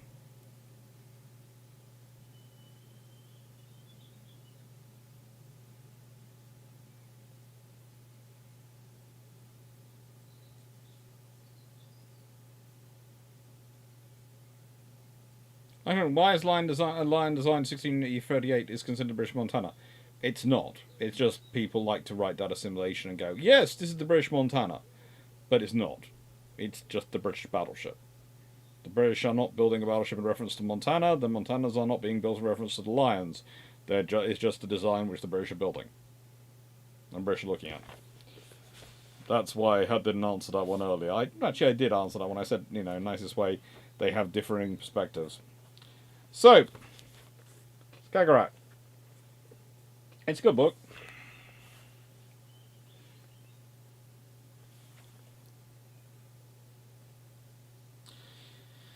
For some, virtually nothing can be seen from Lutzow of the British forces through the smoke and haze. Captain Lieutenant Schumacher described the frustration aboard Lutzow. The medium artillery fired here and there, however the heavy guns remained silent. There was nothing to be seen of the enemy. The artillery officers stood behind their telescopes, gnashing their teeth, the ship impotent against the enemy. At the head of the German line, Lutzow could also recognise the British cruisers. However, there was some doubt as to the identity of the ship they were dealing with. Corvetti Capitan Passion wrote, then something unexpected happens. From right to left, the ship passes through the field of my view of my periscope, and probably large and near. From the first glance, I make out an older English armoured cruiser and give the necessary commands. Someone pulls me by the arm and says, don't shoot, that is the Rostock. But I clearly see the turrets on the forecastle and stern. Passing battle, armoured cruiser, 4 funnels, bow left, left 30, measurement 76 HM, salvo. 5 salvos fall in swift succession, all free straddle. Then the sight scene of the battle cruisers was repeated, and the ship blew up in full view of both our fleets. The English main body also has him in sight at this time, although to us they are invisible and remain so. Behind him comes a second such ship. We leave him for our next astern, as the English battle cruisers require our entire attention. Lutzow fired salvos in rapid succession and fired 5 salvos in rapid succession and 1 torpedo. Lutzow's second 2AO confirmed the events, a series of events, writing, suddenly a shadow in the haze, 310 degrees, commanded Passion. On the armoured cruiser, midway between lines, salvo. Halt, Passion. Don't shoot, that is our Rostock. Fire is the answer. After 1 salvo, other ships join in. 2 further salvos. Hurrah, he blows up. He is destroyed with man and mouse. However, who was destroyed, they question. An enemy? A German ship? What was it? Just as on Lutzow, the next astern was suspicious and did not shoot. In a fraction of a second, the artillery officer had decided the fate of this ship and crew. Passion's sharp view, his quick decision, his accurate salvos, they were not destroyed the Rostock, but the British defence. Next to Lutzow was the Flinger. However, her first artillery officer, Corvette Captain von Hayes, was not as confident about the identity of the four-funnel cruiser. At this moment, Captain Lieutenant Hauser, who had been engaging destroyers of the second army, asked me, "Is this cruiser with 4 funnels, German or English, sir?" I explained the ship through the periscope. I examined the ship through the periscope. In the misty grey light, the colours of the German and English ships were difficult to distinguish. The cruiser was not very far away from us. She had 4 funnels and 2 masts, like our Rostock. "She is certainly English," Captain Lieutenant Hauser shouted. "May I fire?" "Yes, fire away." I was now certain she was a big English ship. The secondary arm was trained on the new target. Captain Hunt gave the order, 6,000. Then just as he was about to give the order, fire, something terrific happened. The English ship, which I had meanwhile identified as an old English armoured cruiser, broke in half with a tremendous explosion. Black smoke and debris shot in the air. A flame enveloped the whole ship, and then she sank before our eyes. There was nothing but a gigantic smoke cloud to mark the place where just before a prow ship had been fighting. I think she was destroyed by fire of our next ahead, Vice Admiral Hisper's flagship, the Lutzow. This all happened in a much shorter time than I have taken to tell it. The whole thing was over in a few seconds, and then we had already engaged new targets. The destroyed ship was a defence, an old armoured cruiser. At 7:24 p.m, I began to engage large enemy battleships to the northeast. Even though the ranges were short, from 6,000 to 7,000 metres, ships often became invisible in the slowly advancing mix with the smoke of the guns and the funnels. It's almost impossible to observe the splashes. All splashes that fell over could not be seen at all, and only those that fell very short could be distinguished clearly, which was not much help, for as soon as we got nearer the target, again it became impossible to see where the shots fell. I was shooting by measurement of the BG man in the fore control, Obermatrossen Manel, who had been my law server for 5 years. In view of the misty weather, these measurements were very irregular and inexact, but as no observation was possible, I had no alternative. Meanwhile, we were being subject to a heavy, accurate, and rapid fire from several ships at the same time. It was clear the enemy could now see us much better than we could see them. This will be difficult to understand for anyone who does not seem to see, but it is a fact that in this sort of weather, the difference in visibility are very great in different directions. A ship clear of the mist is much more visible from a ship actually in the mist and vice versa. In determining visibility, an important part is played by the position of the sun. In misty weather, the ship with their shady side towards the enemy are much easier to see than those lit by the sun. In this way, a severe and equal struggle developed. It is a good book. It's worth reading. Like Newman, I think I should have saved one of Black Swan sleeps if I was put a little go with the statue of Captain Walker. That would have been very good. I'd love some sloops to have been saved.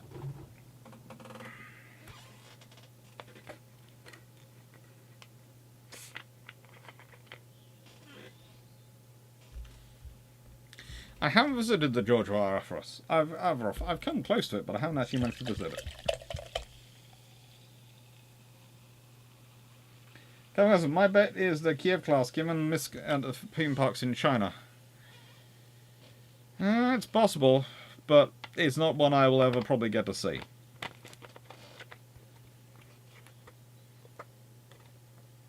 I somehow highly doubt that I would be allowed across the border. Or if I did, I don't think I would make it back across the other way.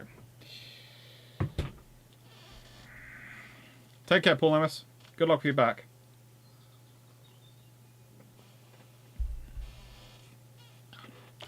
Macassar, both of us longer but thinner than Macassar.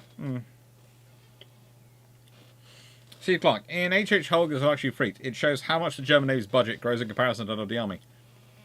20 to 54% in 12 years. How does this compare to that of other nations' spending? I'm not quite sure about his phraseology because, honestly,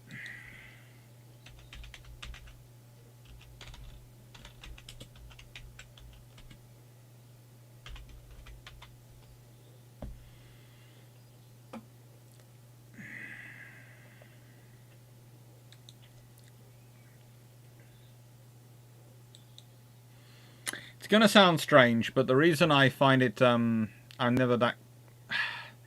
How do I put this play?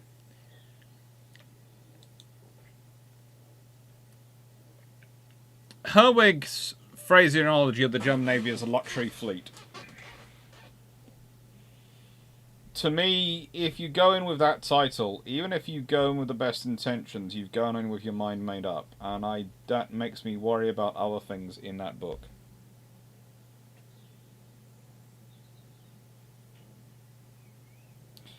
Sorry, where was the title? Okay. Nice to go around. The Type 1937 J-Class destroyer wasn't cancelled. There is a J-Class destroyer built. The fact is, they did, instead of going for the larger destroyer, which might have been going for the larger tribal version, they went for a slightly smaller destroyer, but they're still fairly decent sized destroyer of the J-Class. It was still tribal class destroyerish sized. So, yeah, it's not... There's no cancelled 1937 the J-Class destroyer design. There are lots of destroyer designs which are considered, and some people in some books have decided they were cancelled destroyers, but let's put it this way. If a destroyer design never gets out of the director's and naval constructor's office and never gets actually ordered, and it's only ever being discussed in the Admiralty offices, it's not cancelled. It's an option which is being considered.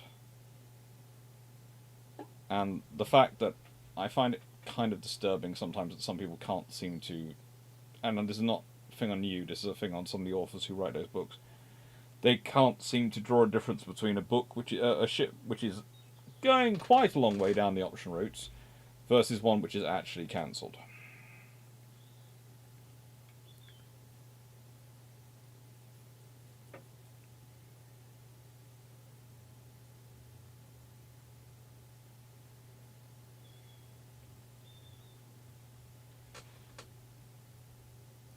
What if one of the sides had night fighting equipment like the Japanese in World War II? That's not really so much help in World War One because of the range and engagement of the range. If they've got, it's going to sound strange, you want the close quarters night fighting gear like the British in World War II. You want that sort of night fighting gear that's designed for close quarter nasty fights. The Japanese one is long range. If the Germans had it, then that's problematic probably for the British. If the British had it, then they're still going to have to be very careful using it because the reason the British wouldn't like to do it long range is they've got more ships there than the Germans, so the odds are it's more likely they're going to make a mistake and hit their own ships than they are to hit the Germans.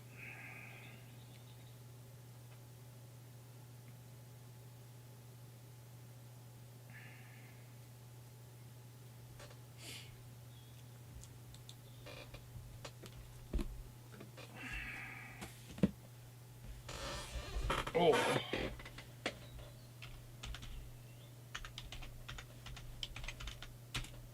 Now, I'm having fun this week because we, of course, got Lutyens for Thursday's video.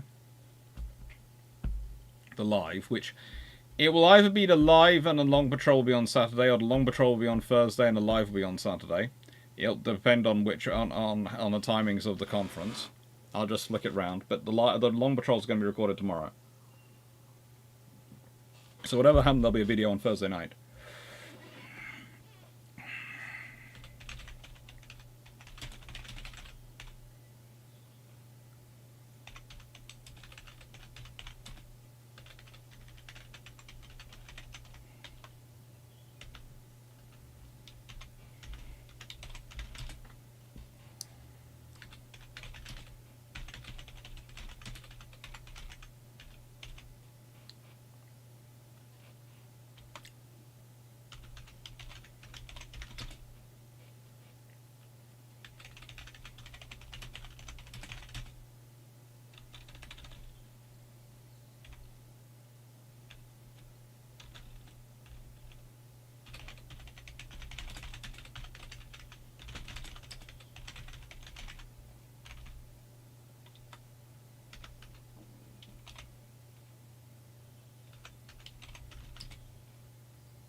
Mm-hmm.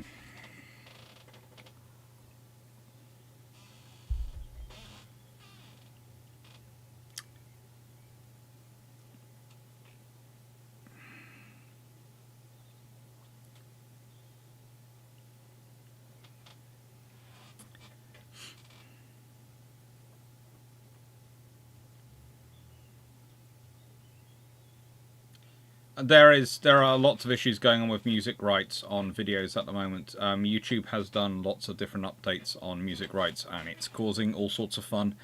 And it's one of the reasons why, this is going to sound strange, but the videos I put up, which are the Twitch streams repeats, I get pretty much most of those I get zero money for. I entirely put them up because I know some of you enjoy watching them. They don't get monetized, pretty much. I will click the monetization thing just in case they will get monetized, but more often than not they don't get. Or if anyone else is getting monetization rights for them, it's not me.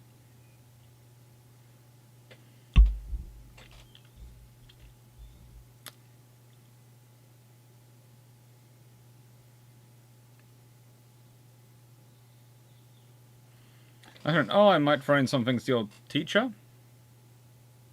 I'm fairly sure Mr. Hodder Williams, Mr. Young, and Mr. Peacock, and Mr. Who was the other one? Mr.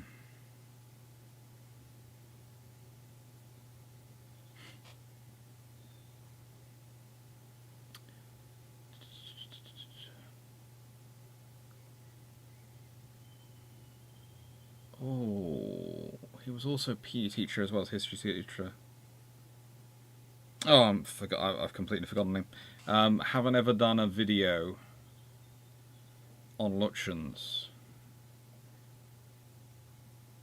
So, and I know that's me being picky. So I'm presuming you mean Prof. Lambert.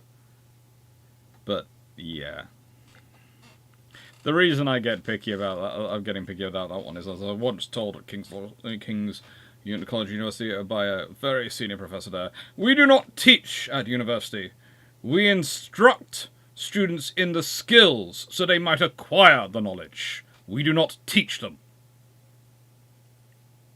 And to be fair, that's not wrong, but it was caused fun.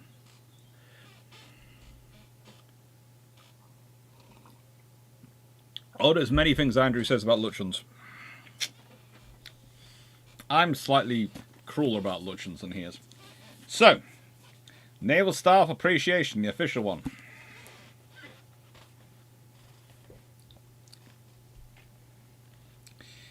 So far as the deployment of the starboard wing was concerned, the risks of torpedo attack were in reality not very great. The enemy's destroyers were considerably to leeward of their line, and made no attempt to attack at this time. The German 9th Flotilla and 12th Flotilla were already busily engaged with Shark and the 3rd Battlecruiser Squadron.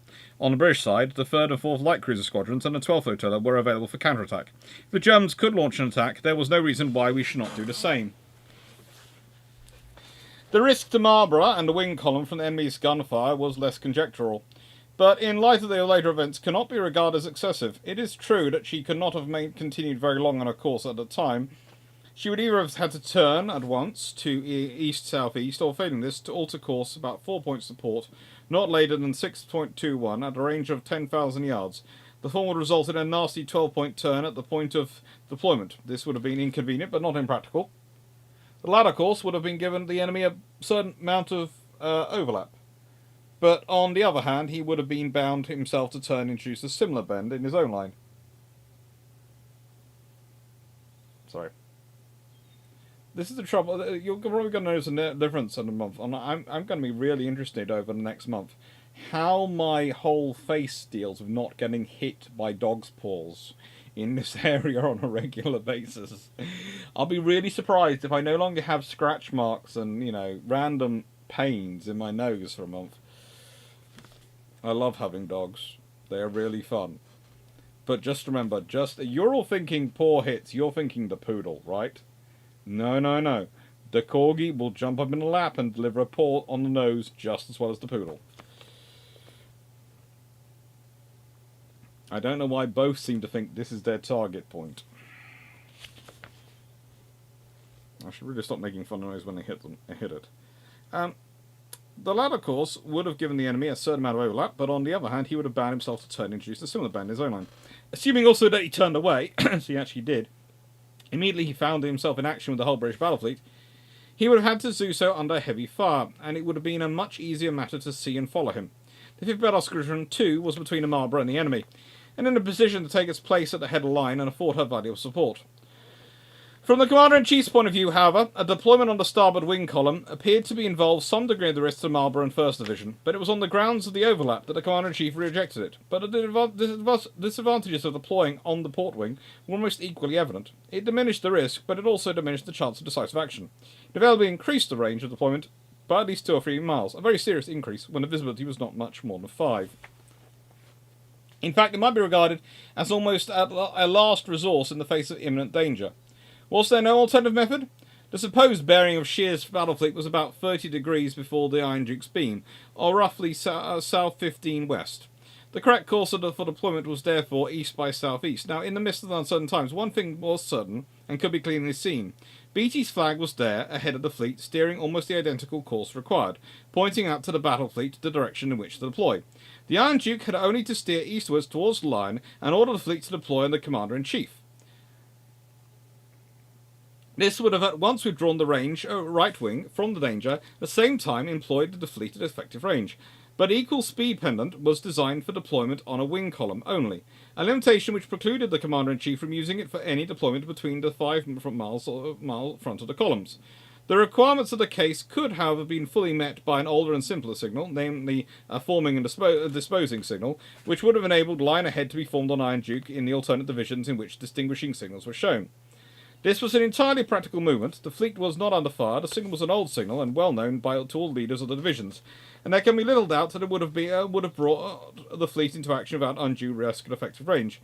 It's not possible, however, to say whether the idea of forming single line ahead in this way actually occurred to the Commander-in-Chief, and in default of any reference to it, it may be inferred that it did not. All that can be said is that this movement was possible and did not entail any undue risk. Deployment on the port wing to no doubt carried with it lesser risk, but it increased the range of the enemy by at least 4,000 yards, at a time when every 1,000 yards of range was value, and every 10 minutes of daylight was beginning to weigh in the scale of victory. The lesson which remains seemed to be that in the midst of uncertainty we should cast aside preconceptions, leave much to initiative, and follow what can be seen. But time pressed, the signal to deploy on the port wing went up, the fleet turned, and began to move out of effective range.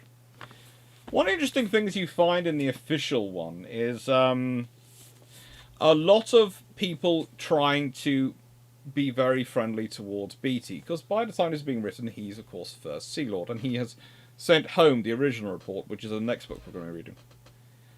And what I have to say, you find lines like that and you go, well, that shows Jellicoe was terrible. There's one small problem with that. One, that presumes that Jellicoe can actually make out Beatty's flag, and anyone can make out Beatty's flag. And two, Beatty hasn't been sending any frigating messages, so it presumes that Jellicoe is knowing what Beatty's doing, and knows what scenario Beatty's in, by some form of, I'm not sure, telepathy? Perhaps that's it. Perhaps that's Jellicoe's basic problem. He doesn't have a telepathic connection to Beatty and can't tell what he's doing.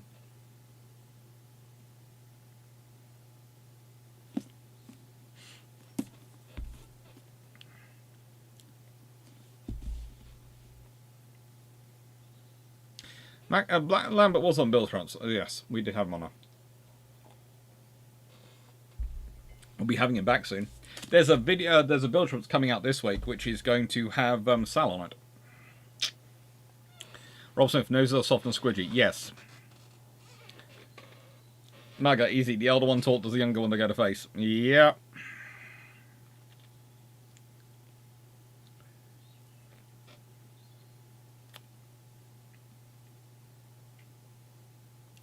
Diamond Maximus, Adrian's Canada had a 9-inch belt. Was this enough to protect against the German battleships at Jutland?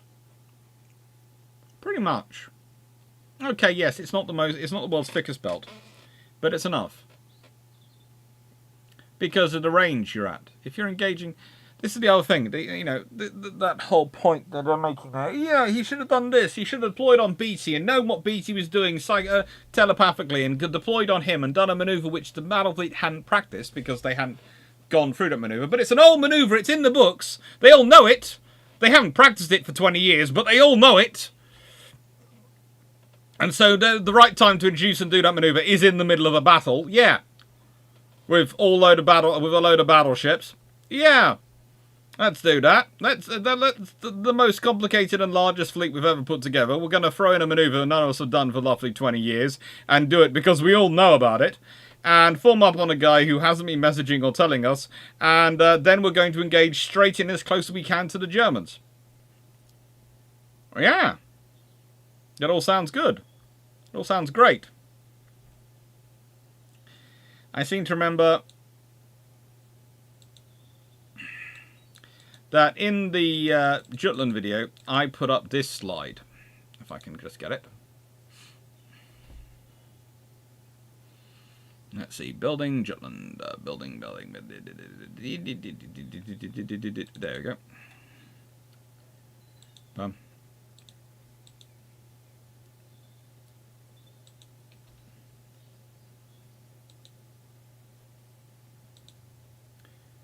Torpedo tubes at Jutland.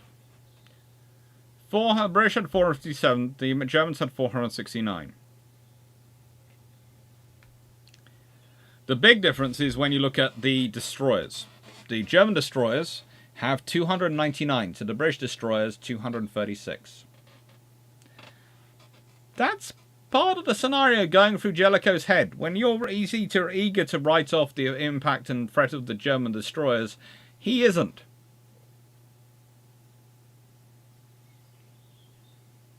He doesn't need to be.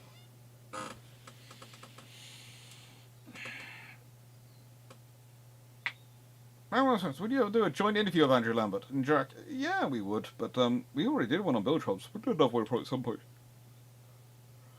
I think I have him on Build-Trumps. I'll try and get him on Build-Trumps in the summer. In July, I think. We'll try.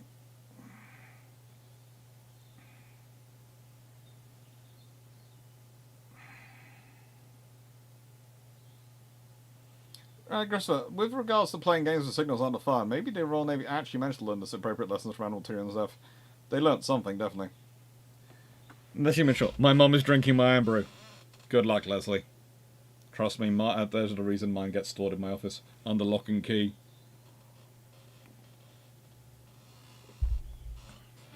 Lock and bar, actually.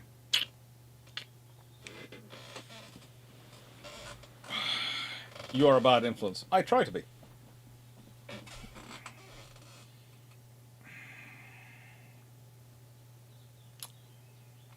What's around? Tomorrow is National Maritime Day in the United States. Woohoo!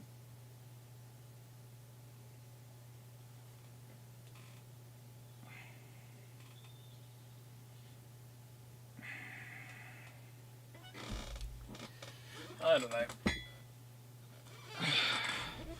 Everyone's always so smart in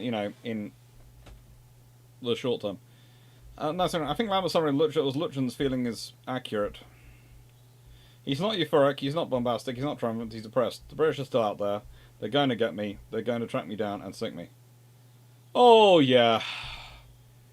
To be honest, the video is going to be pretty much a this guy knew he was going to die video. But it's going to be interesting going through the various options, because the original plan was to send him out there with Scharnhorst, Gneisenau, Tirpitz, and Bismarck. Now imagine that. What does the Royal Navy do if they're going out to sea with 4 battleships?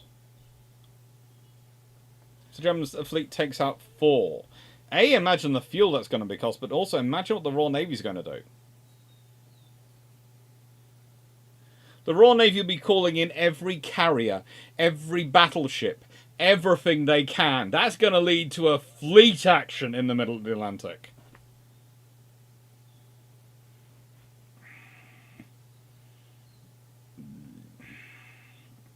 In general, where do you draw the line between cancelling and considering not choosing?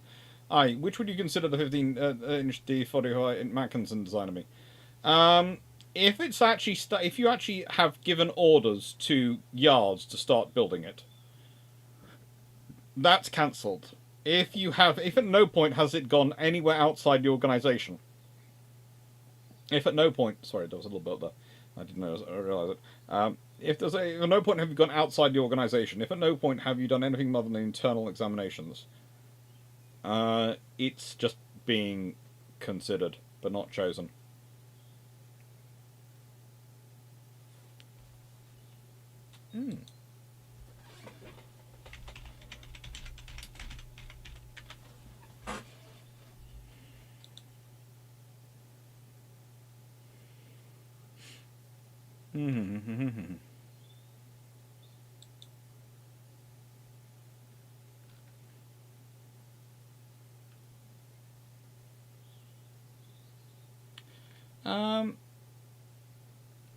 I think it's a CN, but I'm not 100% sure. I think it's CNS. I'm not 100% sure for the Chilean Navy.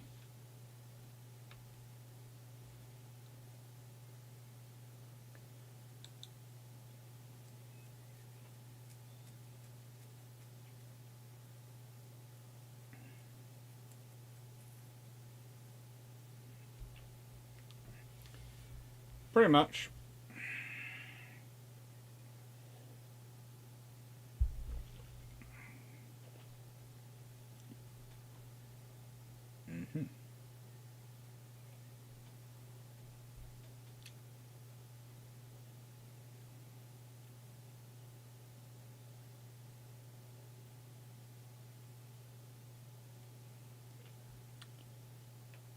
The Chilean Navy is a very well-equipped navy, let's be honest.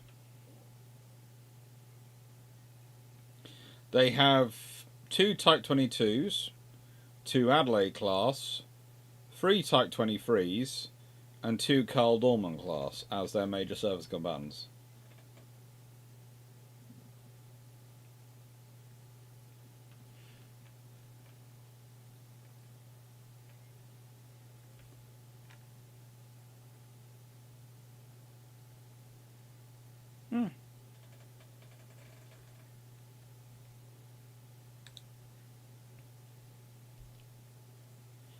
Anyway, so, and the next book.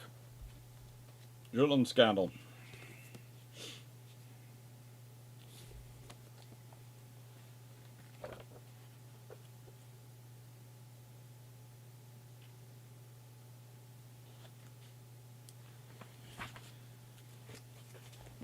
BT fails to regain touch. Since there was nothing to indicate Jellicoe within a wide arc, the direction in which the enemy had retired, he took the only action possible, which at this time might lead to ultimate victory. At 6:44, he turned the battle fleet to southeast, this being the best course to ensure getting fair between the enemy and his base, and at the same time to close the enemy obliquely for the purpose of renewing action. Our battle cruisers, whose main duty now was reconnaissance, also ordered a course to southeast, and later to south-southeast. These alterations did not again bring the German ships into view, but BT did not take further their direction. In his dispatch he states, "Caution forbade me to close the range too much from my inferior force. This statement does not refer definitely to any particular time, so may be assumed to be his general policy. BT's reconnaissance force was now 6 battle cruisers against the enemy's 4. In this respect, BT had a superior force. He also had ample superiority in speed to regain touch with the enemy and to ensure a safer retreat on our battle fleet without undue risk to his command. Owing to the turn away from the enemy battle fleet, fire between the opposing capital ships ceased for a while. 10 minutes after altering course to southeast, the course of our battle fleet was again altered to starboard to south, to close to south position the enemy more directly. At 6:54 p.m., the Marlborough was struck by a torpedo, which was probably fired by the damaged Wiesbaden. She was able, however, to keep her place in line for several hours, although her maximum speed was considerably reduced. At about this time, our battle fleet passed the wreck of the Invincible, the 3rd and 4th divisions passing her, one on either hand, the wreck being clearly visible with the bow and stern standing up out of the water, showing the ship had been broken in 2 by an explosion, the midships parts resting on the bottom. Scheer, having extricated himself from his perilous position by his precipitate retreat, and by standing to the westward for some minutes, turned against the eastward. For all his proper associations, it is unbelievable that he did this for the purpose of renewing the action. What is probable is that he had been misled owing to the mist of smoke as to the actual position of our battle fleet at about 6:35 p.m, and thought they were further to the southward than was the case. It seems probable, too, that he was of the opinion that if he now turned back to the eastward, he might succeed in crossing astern of our fleet, thereby not only getting into a more favourable position as regards to his base, but in the event of renewal action, getting the advantage of light towards the sunset. No other explanation of Scheer's tactics at the time appears reasonable. A capable leader and skilled tactician as Scheer undoubtedly was, would not purposely have headed his fleet directly towards the centre of the arc formed by our battle fleet, thus bringing his leading squadrons under the concentrated fire of practically all our battleships, which is what happened. At 6:54 p.m, Jellicoe, having had no report of the position of the enemy from his van ships, realised that the enemy battle fleet could not yet be heading for home, so he turned his fleet to the south. Commodore Goodenough in the Southampton, who had previously sent so many reports of the position of the enemy battle fleet, made yet another effort to locate it. At about 7 p.m, he turned his squadron to the southward from his position near the rear of the battle line, and again located and reported the enemy, coming under fire as he did so.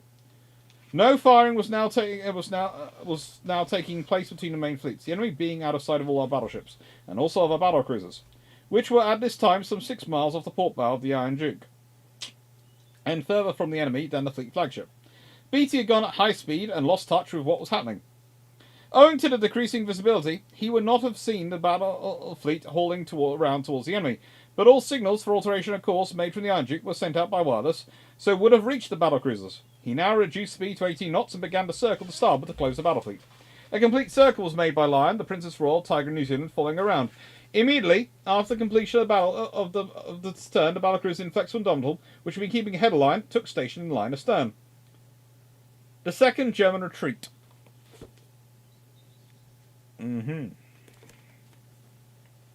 At 7:10 p.m, the head of the enemy fleet came again into the sight from some of our battleships, and fire was immediately opened on the head of his battleship line by the Marlborough and her division. On the enemy battlecruisers by the 5th Division. At this time, the range was as low as 9,000 yards in some cases. In a very short time, practically the whole of our fleet was engaged, and ranges varying from 11,000 to 14,000 yards, but owing to the poor visibility, organised concentration of fire was impossible. The enemy, especially his battlecruisers, again received severe damage from our battleships. Some of our battlecruisers also came into action again for a few minutes, but at somewhat greater range. Jellicoe had again secured a position of immense tactical advantage, having fairly crossed the enemy's T, and only the poor visibility saved the German fleet from suffering an overwhelming defeat there and then. As soon as the action was resumed, Scheer realised that his position was an impossible one, and that his passage to the eastward was barred. Only one chance was his, and he took it. His flotillas were ordered to attack and put up smoke screens. His battlecruisers were ordered to charge the enemy, ram, without regard to consequences, and his battle fleet was again ordered to make the battle turn away. The manoeuvre was successfully accomplished, and the whole enemy fleet once again more retired from the scene of action. This move on the part of the enemy was again not clear to Jellicoe, owing to the smoke screen.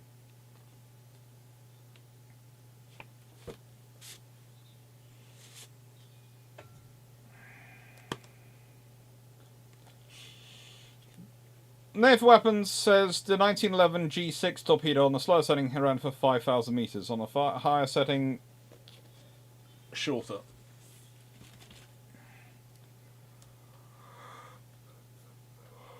Didn't realise the yawn was coming out, I just thought it was a stretch.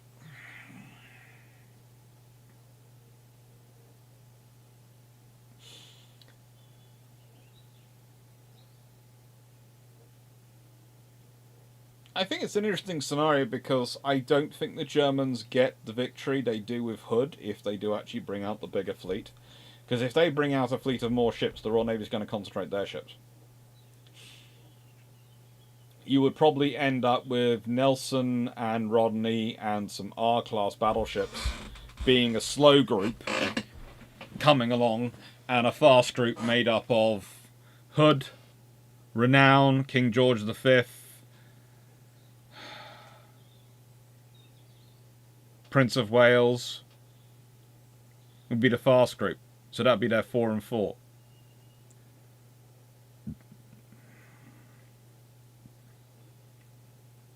They'd call everything in though. Everything that could be called would be called in. You would probably have you'd have definitely had Ark Royal. Ark Royal and Victorious would probably formed up as the carrier battle group, and probably with the fast ships. So you'd have had them basically form it together and be using dual carriers as a task group. So Royal Navy would have a dual carrier task group doing operating.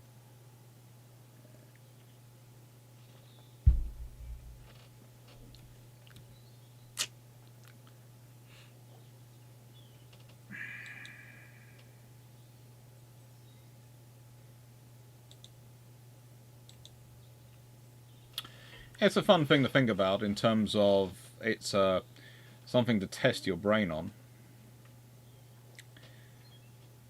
Good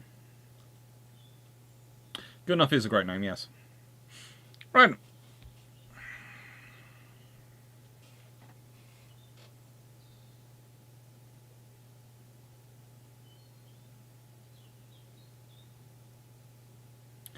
That must be interesting. Jutland would have been going with. If the British went with 13.5-inch guns instead of 12-inch guns, and then going to 16.5-inch instead of, well, they would have gone 15-inch instead of 13.5-inch, and then they would have gone to 16.5-inch instead of 15-inch. So that's the sort of the jumps the British would have done. What would have panicked? Would it have panicked the Germans?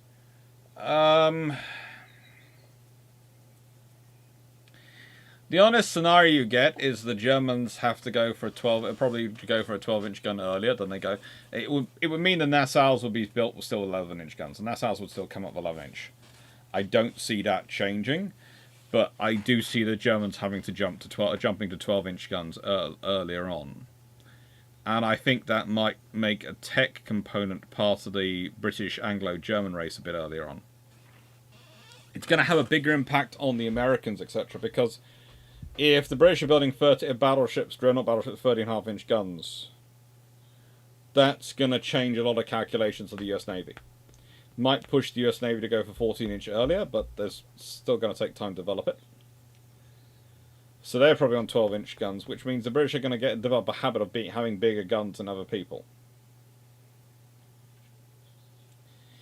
It would be a really kind of interesting scenario, because you also have the fact that if the Americans react by trying to push for 14-inch guns in their proper first generation dreadnoughts, so that their reaction to the 13.5-inch gun is to go for a 14-inch gun, then if they then jump up to the 16-inch gun instead of when they historically jump up to 14-inch gun, they could well be doing the 18-inch gun.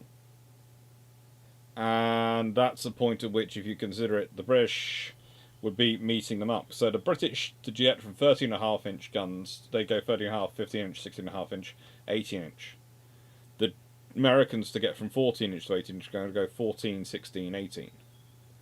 So the British do four jumps, do basically go through 3 jumps, and go through 4 lines development, and the Americans would go through 3 to get to 18-inch.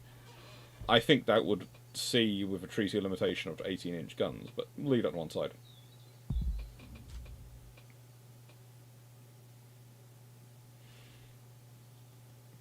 Would anyone, e.g. Americans, go for lots of 12-inch guns if they had trouble on a 14-inch gun, even 5 triple turrets? Possibly. A 5 triple turret 12-inch gunship is a possibility.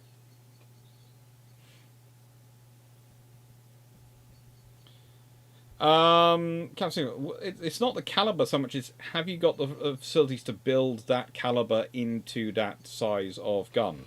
And the Americans are working on a 14-inch when they choose a 12-inch. So I don't think they're going for the 13-inch. It's not sort of caliber, it's the length and the width and the systems used to make the guns. On the barrels, specifically. Yes, Queen Elizabeth would have 16.5-inch guns at Jutland.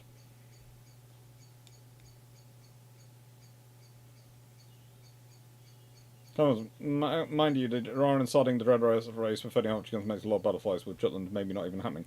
Well, it does mean, a nicest way, if the Royal Navy starts the Dreadnought race with 13.5-inch guns in the Dreadnought phase of the naval race, then there is an argument that the Germans are already knocked out of it.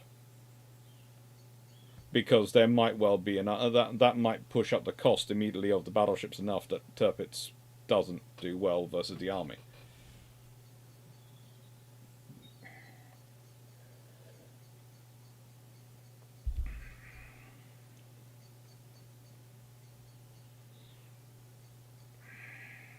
Just with all these charts, you might as well create a video game or something. It would probably get more engagement in the book.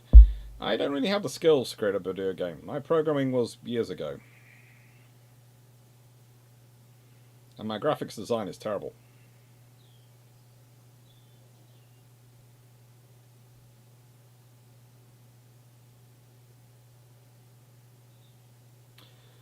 Nice to everyone. We've been over this, and you've asked me this question before, and I'm going to say the same response I gave you last time. If we're talking about a scenario where World War II happens as it does, and the British Empire then forms the Imperial Federation or Commonwealth as a united thing, and signs a new Anglo-Japanese alliance. Well, Japan's just lost the war and is being rebuilt as a buffer against the Soviet Union, so probably America doesn't mind them signing an Anglo-German an alliance. And it wouldn't be an Anglo-Japanese alliance, because if you formed a Commonwealth, it would be a Commonwealth-Japanese alliance. So the Australians and Kiwis would be dealing with it as well, because Japan post-World War II has been beaten up. And if they're signing that, they've got a good reason to do it, and it's probably to do with the Soviet Union and defence of the Kiwis and the Australians. So that's probably why they're doing the alliance. It's more than likely, it could well be something to do with Korea and the deployments going on there. And by the way, there were agreements made with Japan post-World War II to deal with Korea and to do with the operations in Korea, and the Australians and Kiwis worked well with it. But if it had been formed up as part of the Australians and New Zealanders worked well with it. If it had been formed up as part of a Commonwealth, where Australia and New Zealand, I presume, are part of the aforementioned Commonwealth, therefore they would have been part of the decision-making process, and therefore they would probably accept it, because they'd be part of the decision-making process.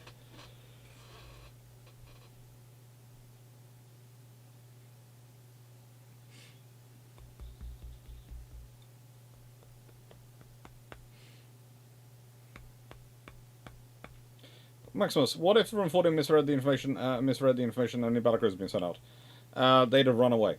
But leaving that to one side, the battle cruisers are never the only ships sent out. The Grand Fleet is always sent out.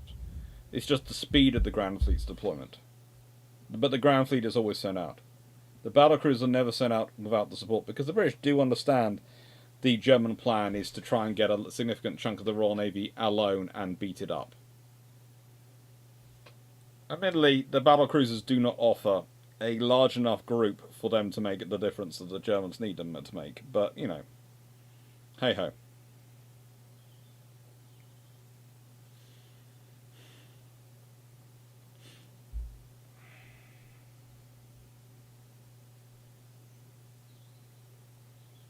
HMS Dreadnought coming out with 30 hours. Probably the Australian Vedettes come up with...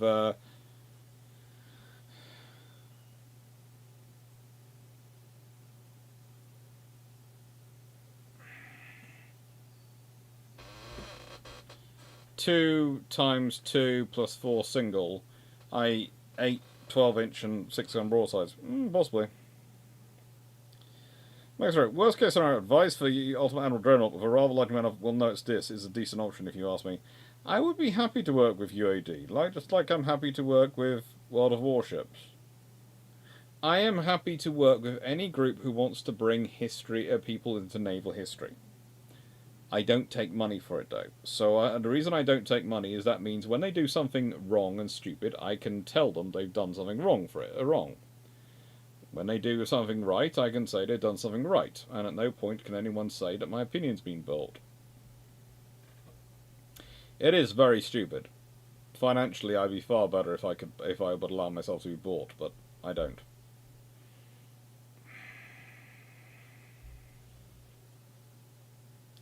What happens if the Germans learn about power settings on radios in World War I? The Royal Navy actually has to get a decent airship program going to watch their bases.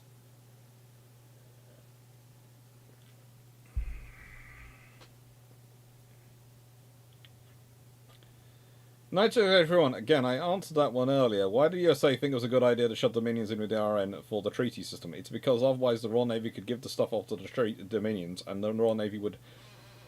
And if the Dominion navies weren't included in the size of the Royal Navy, then the Royal Navy wasn't really limited in size. They could build a far bigger navy.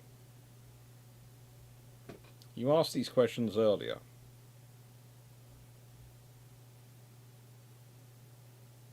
I can be rented if not bought. Yes, you can be. But mainly for a nicest way. I don't think anyone counts that that is buying when the price is a donut.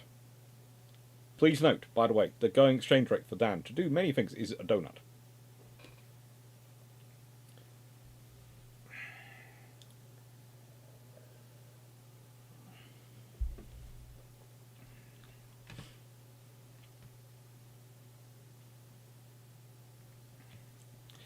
Right, as I said, I would go through some of the questions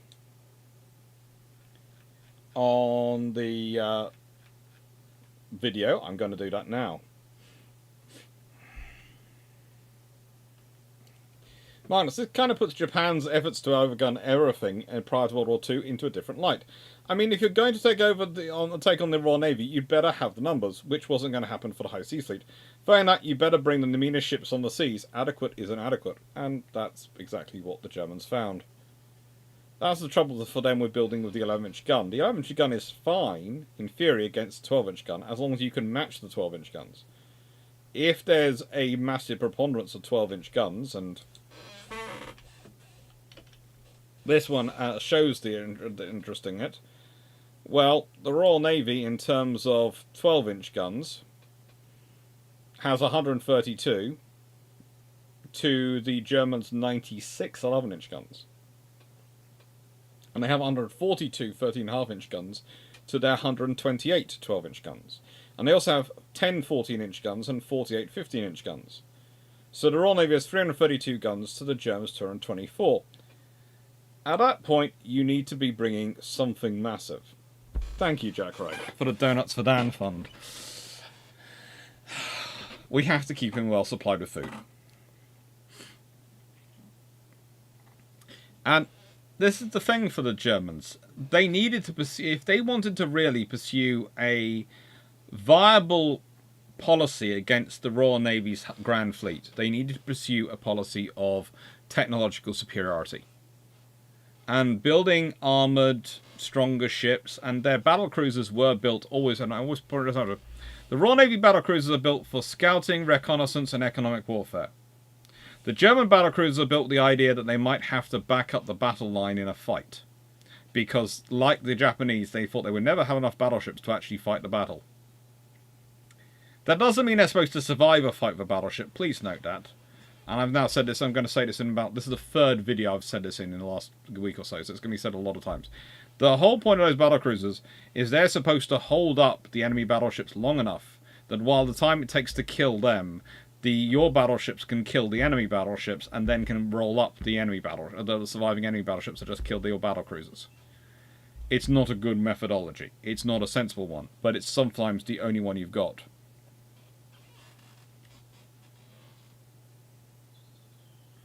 Maximus, why didn't Germany go to oil in World War II? Didn't Austria have a lot of oil in Galicia? Yes and no. Yes, they had a lot of oil. No, they didn't really have necessarily the most viable ability to transport it. And they hadn't built oil field boilers. Again, this goes back to the engines and boiler production. The Germans had a lot of issues with the development of their engines. Mainly because they didn't have a lot of money to spend on development and building them specifically for their navy.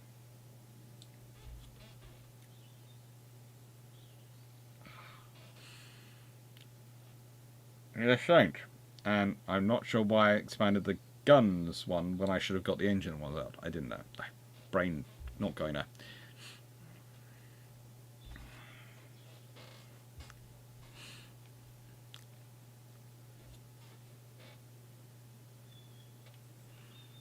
Now, Jeannie Hammond. Would the statistical abstract United States published annually 1878 to 2011 by the Census Department at easy access speed US info long? Possibly. As helpful as it might be, they tend to be government figures. I prefer ones which have already been checked by economic historians, as they tend to have been demassaged.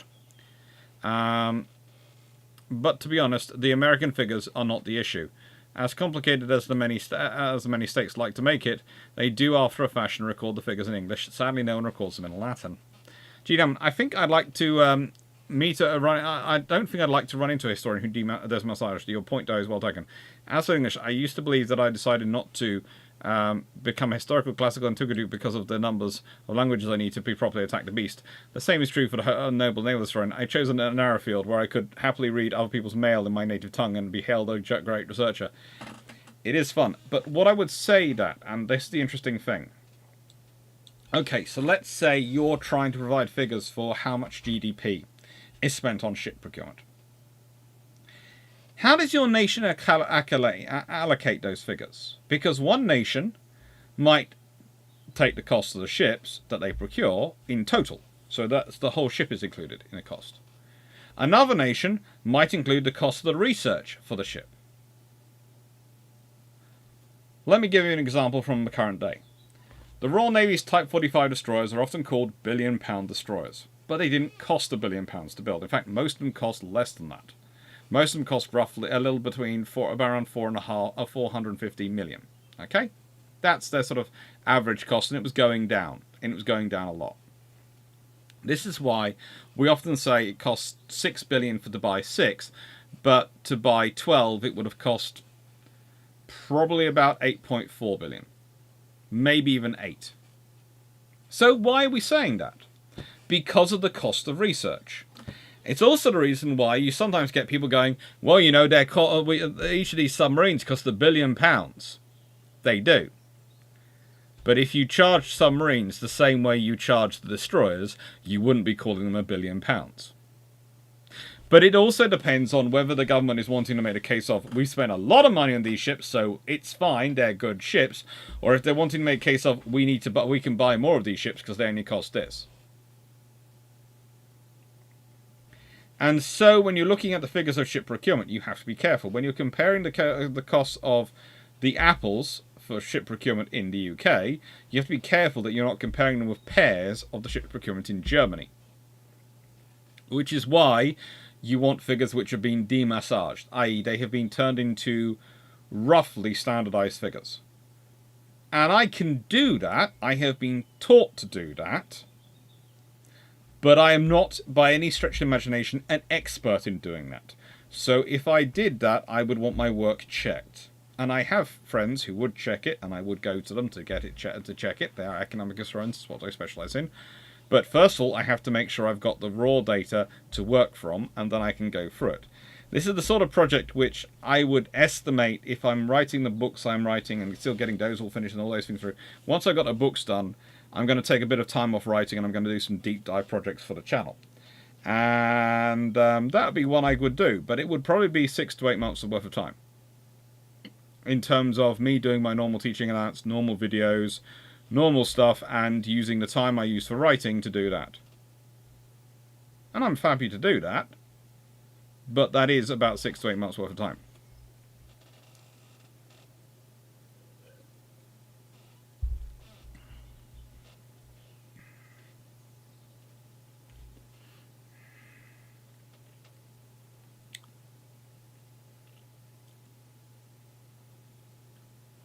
How do people, particularly video game, do research for infrastructure, especially in colonial domains?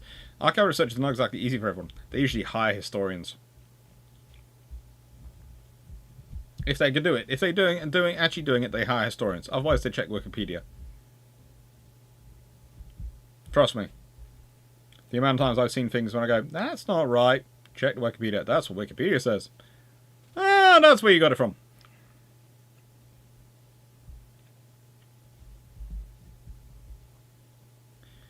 How similar do you think the design concepts behind the German battle cruisers were to those underlying the Cressy class? Not very similar at all. Because the Cressy class is not really designed to back up battleships. Despite what some people try and claim about them, they're not really.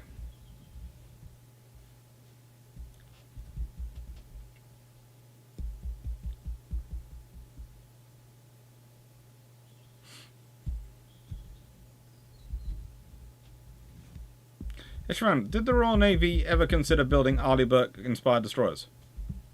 No. And there's a simple reason for that. Have you seen the American crewing requirement?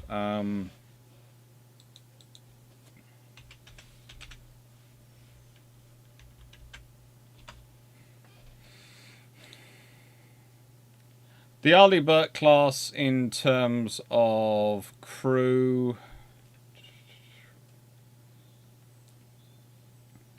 roughly 323.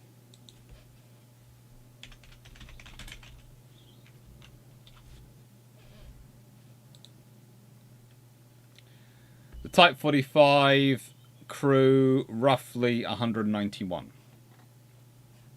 So there's roughly 132 different, 132 less personnel, which you times over 6, and then times by 3, and you get the force needs of what a reduction of what that is. So 132 less personnel times 6, that's 792 times that by 3, that's 2,100, 2,376. That's fewer personnel for the Royal Navy. That's a lot of personnel differential. And that's just the starting points for the differences.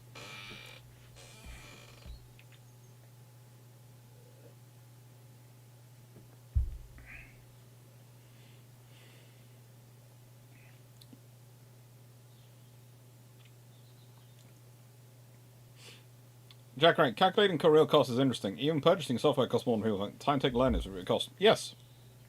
Always have to factor this into when I'm buying new software for the computer to use, and or even buying a new computer game, which I'm going to do testing on. For example, for stuff I've been doing for the Warhammer 40k fleet. It's the time taken to learn how to use the computer game. I've had to allocate hours for it, which sounds like fun. You know, you're playing a computer game. Well, yes, I'm playing computer games, so I learn these ships. So occasionally I do stupid things in them to see if I can do the stupid things in them.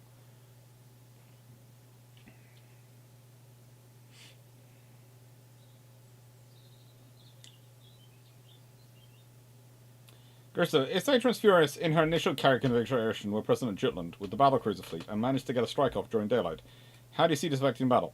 I doubt this has any effect, because I doubt they hit anything. But if they do, that could be interesting. Because if you slow down the battle cruisers, it could be very interesting. The big trouble is, though, does BT actually tell Jellicoe what's going on? Because if they slow down the German battle cruisers and there's a more general fight appears, that could just make it easier for the High Seas Fleet to ambush the battlecruiser force, and the Grand Fleet to still not meet up with them because BT doesn't tell them what's going on.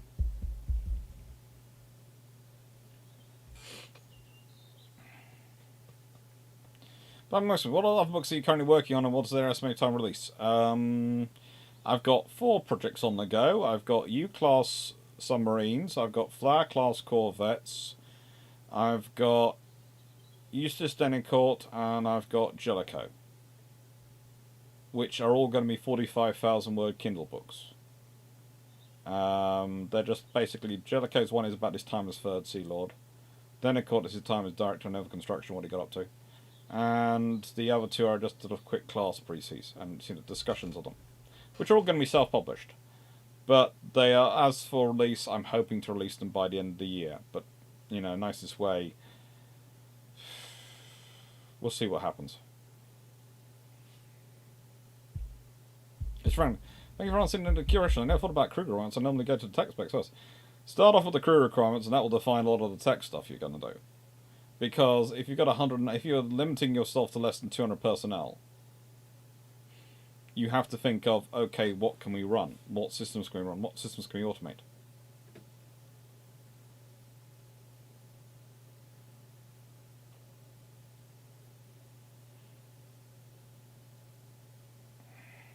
That's right. Could the Soviet Union not build armor thicker than 250mm? I think they could, but they couldn't build a lot of it.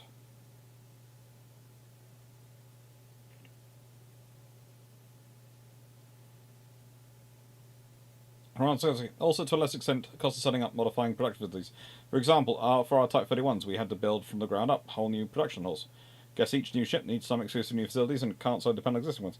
True, and if you're the case of Australia, one of the things that keeps annoying me with the Hunter class debate is the amount of people who are going, well, look at how much the Constellation class is costing America versus how much the Hunter class is costing Australia. And you go, there's a difference here. America has a functioning naval construction industry. You have nothing.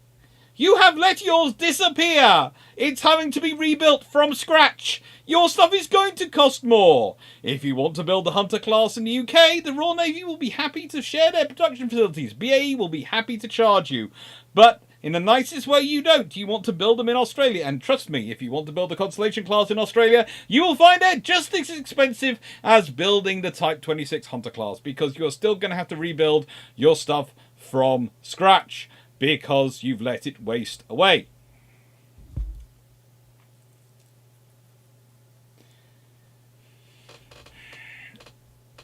Maxus, what if the Bristol class destroyers were up to cruisers for using the turrets from the Type class? Nice, but why are you doing that? What's their reason, and why doesn't giving them 6-inch guns suddenly make them cruisers? They'll probably still be destroyers. They'd just be destroyers with 6-inch guns. Dylan van der Door. Hello, new question. The 11-inch and 12-inch rifles were obviously able to defeat the British battlecruiser armour schemes. Was this lower caliber able to defeat the armour schemes of the ground fleet battleships? No. I mean, well, let me through. Yes and no. Okay, all the guns are able to defeat them at a certain range. So, in a nicer way, you can defeat the armour scheme with a 6-inch gun if you're firing from close enough range. The thing is, armour scheme is designed to provide you protection at certain ranges. So, battlecruiser armour is designed to provide you protection at longer ranges, because you're supposed to be using your manoeuvre and distance to provide you with protection. So, that's one of the problems. The Royal Navy battlecruisers especially, because they're not designed like the German battlecruisers to, basically die gloriously in the line of battle, they don't have a stronger armour, and they aren't designed to take damage from as close a range as the German battlecruisers are. The Royal Navy battlecruisers are designed to take damage at a certain range. If they're at a certain range, their armour can defeat the guns. If they're at too close a range, they can't. So that's the point. Whenever we're talking about it can defeat it, the usual question is, what range can it defeat it at? That's the first question you have to ask. And if they go, well, it can defeat it at 10,000 yards. Yeah, and what range are you supposed to be engaging at? 18,000 yards. Well, that would explain it, wouldn't it? So, it's not a noob question. It's a very sensible question. But you always have to add context into these things. To use my point earlier, I can defeat some of the toughest armour in the world with a 6-inch gun. I just have to get close enough to be able to use it. There is that great scene in the Battle of the River Plate, where Harwood basically is in the movie, in reality they were closer anyway, in the movie is saying, we have to get closer, we have to get closer. At this range I might as well be shooting spitballs at him.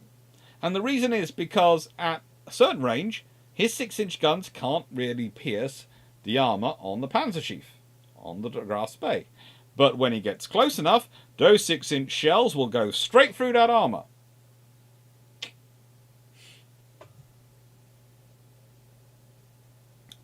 I look forward to the Flyer and Upholder class when they become physical copies. I do too. Basically, my theory is if I start off writing the series as books on Kindle, eventually a publisher might turn around and go, actually, I would like them if they prove popular enough.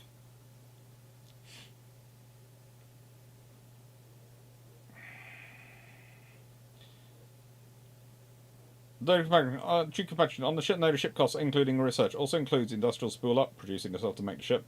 As each ship gets cheaper to produce, as engineers become more efficient producing. Yes, which is why the final Type 23s were costing like £60 million a ship to build.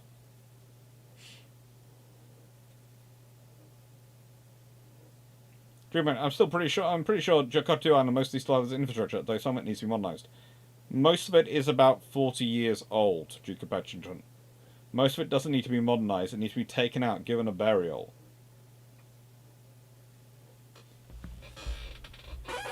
That's the problem. They haven't been doing much. They haven't been keeping that infrastructure up to date. They haven't been training the personnel. They haven't been giving them new equipment.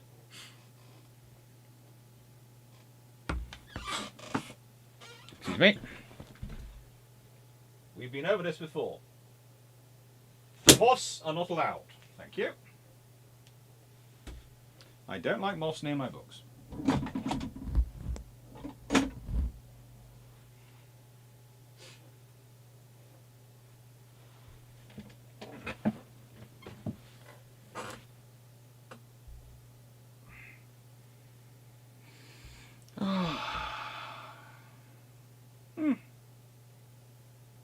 Life is fun.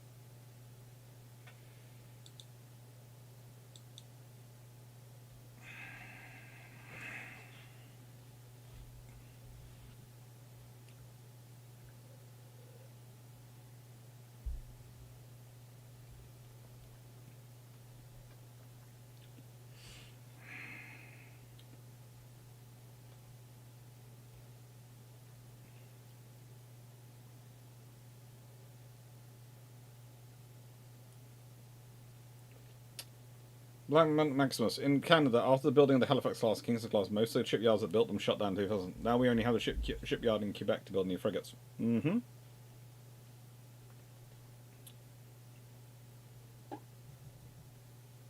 That's right. How good are... How know any good ebooks on the Sovietsky Soyuz class? Nope. There aren't really many good books on the Sovietsky Soyuz class to begin with. They usually fall into two categories. One, hopeless fantasism, or two, basically nothing.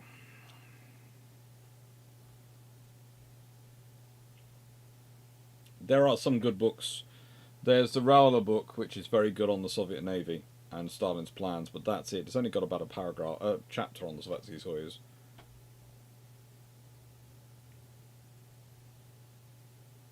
When are you coming to the US for a long-term research trip? I would love to come, but I only have so much income. And frankly, let's put it this way, I need to get to a point where I no longer have to, if universities forget to pay me, I no longer have to bother about it. It just goes, okay, right then, well, they'll pay me next month. Without me having to cut everything. Because there is it's like this year, I was prepping for the trip to Australia. And I ended up having to basically live off my credit card for 2 months. Because of them forgetting to pay me. Which, yeah, I'm dealing with, but that meant that instead of paying off my credit card for those 2 months, I was adding stuff onto it, which is never a good idea.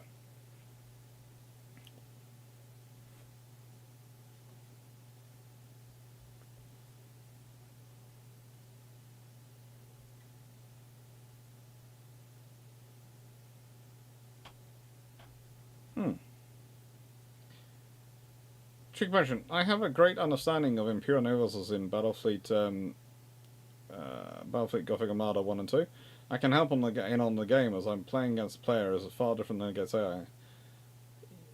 That might come up as a possibility at some point. I might be doing another video after this one when I get back. At the moment, I've now managed to get most of the footage I need. Most of the footage I need, he says. I've done individual ship profiles, and I'm doing it that way.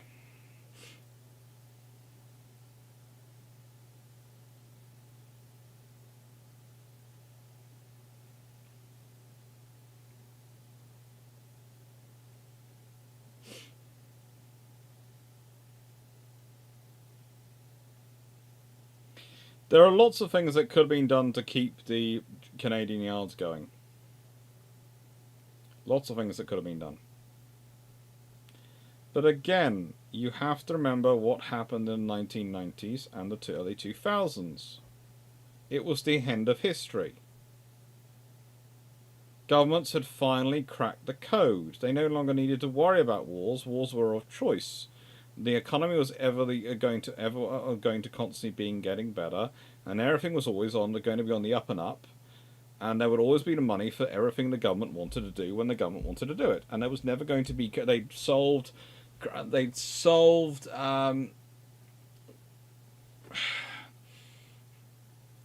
boom and bust economics in capitalism. They'd solved everything. All problems were magically solved, and everything was going to be sunlit uplands. And the trouble is, reality has a nasty habit of proving not so good. Right then, I'm going to finish by 10 o'clock this evening, because apparently I've still got family in the house who are still sort of hanging around, so I need to go and take a chat with them probably a bit. I did say I was going to do this tonight, and they wouldn't let me not, because of my great aunt wouldn't have liked me not to do the stuff I normally do on a Sunday. But yeah, I'm gonna go in and check on them. So, got about 9 minutes of questions, is what I was saying.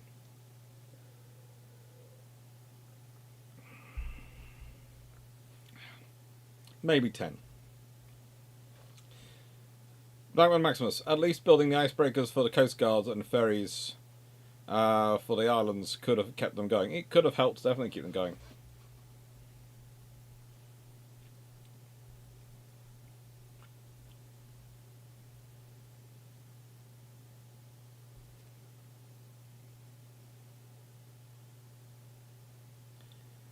again, nice around. You keep going for 2 cheaper N3s, and in the nicest way, in a world where the Royal Navy's building N3s, B now Nelsons, why are they building cheaper N3s? They'd either build more Nelsons, or I don't know, they wouldn't build. It wouldn't be called cheaper N3s. I'm not sure where you've produced them from. Jellicoe class battleships. Where did the Jellicoe class? What are the Jellicoe class? A Tiger class battlecruiser with 14-inch guns. Cute. 2 renowned battlecruisers. 3 Kratos, 1 Admiral, Hood. 4 G3 Warrior class. What the frick? G3 Warrior class? Admiral class. Please. No one's going to call them Warrior. Where do these names come from? What the frigate? G3 Warrior class. 1 Hermes, 1 Ark Royal, no Eagle, Argus or Courageous, and Furious carriers. Well, in which case they've gone on a carrier construction program, because the nicest way, there's no way they're just going around with just Argyle and Eagles. Also, you're forgetting in 1939 there would be an Illustrious class, so definitely at least around.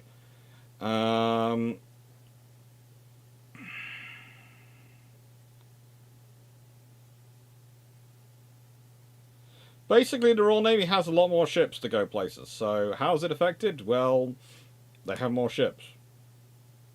That's it. They have more ships. The odds are, if you got that many ships, there's a certain thing at which Plan Z would have been frankly amazing. They'd have had a larger fleet in the Indian Ocean. They'd have had larger fleets in the Mediterranean. And they'd have been able to have a larger force in Force H. So pretty much they'd have had more ships. That's all it. They'd have had more ships. That's how it's affected. They have more ships. They're able to do more. But don't take this the wrong way. But with that fleet structure, I'd have to sit down to work through it all. I'd have to sit down with the stats, the figures. Work out what the likely response would be of the other nations, i.e. United States, France, Italy, Japan, Russia, Germany would be to Britain having that strength, whether or not that's part of a treaty system or not, what the treaty system would be, what the likely aircraft carriers would be, because if you have only Hermes and Ark Royal, in the nicest way, there's something else happened along the way to get between Hermes and Ark Royal. There's going to be some ships produced, some aircraft carriers. They wouldn't just jump from Hermes to Ark Royal, and there would be more aircraft carriers available. The Royal Navy wouldn't just have 2. So that's going to, you'd have probably the Royal Navy equivalent of the Yorktowns. So it would be interesting. And when I say Royal Navy equivalent of the Yorktowns, I think you'd have something with, it depends. If you have no treaty system, you would have the Royal Navy basically would get to a Yorktownish design, with probably deck-edge lifts, honestly, considering where some of their ideas were going. With a flight deck, without them building their own internal lifts and finding the internal lifts are good for in terms of not losing vessels, not losing aircraft off the flight deck. You'd have probably had that done, and they might have got those done by about 1929, 90. You're building all that in 1929 easily. There's just so much going on there.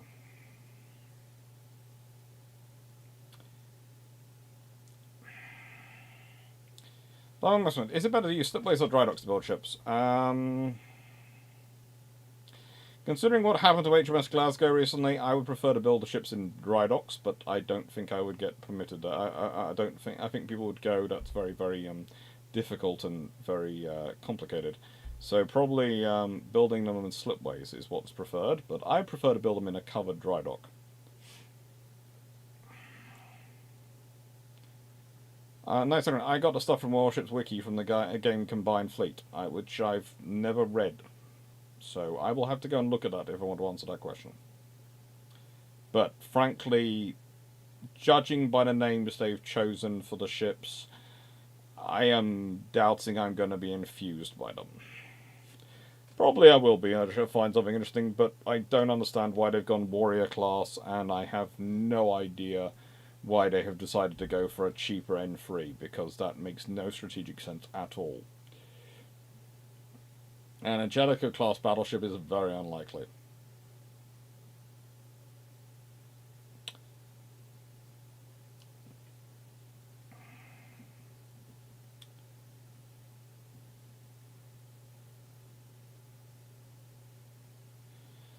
Drew Punishment, I feel the same way about Swan Hunter Walzone Yard. I hear it's been turned into an offshore energy industry site, though I would have kept some shipbuilding capacity, though I don't have the money. Sadly enough, I don't either. But I'm asking, any good book recommendations on shipbuilding around World War One, World War Two? Where is it?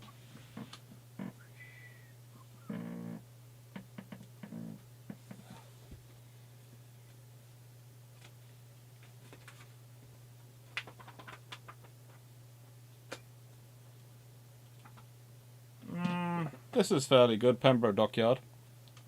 And the old Royal Navy. And, oh, where are my big books on naval construction?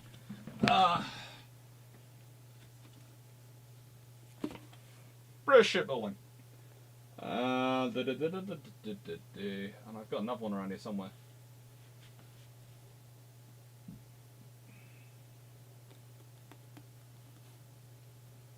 I do have another one around here somewhere, but I cannot for the life of me see it.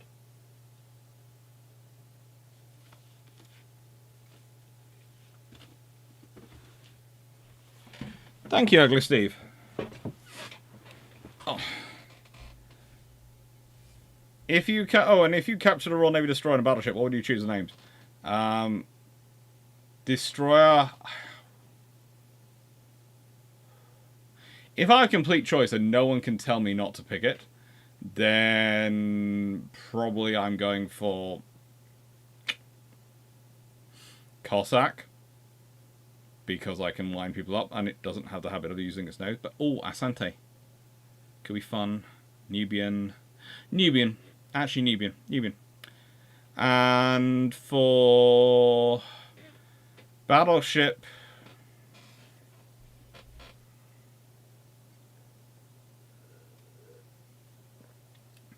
I know it's a battle cruiser and traditionally a second class battleship, but I'll go for Renown because, well, I like Renown.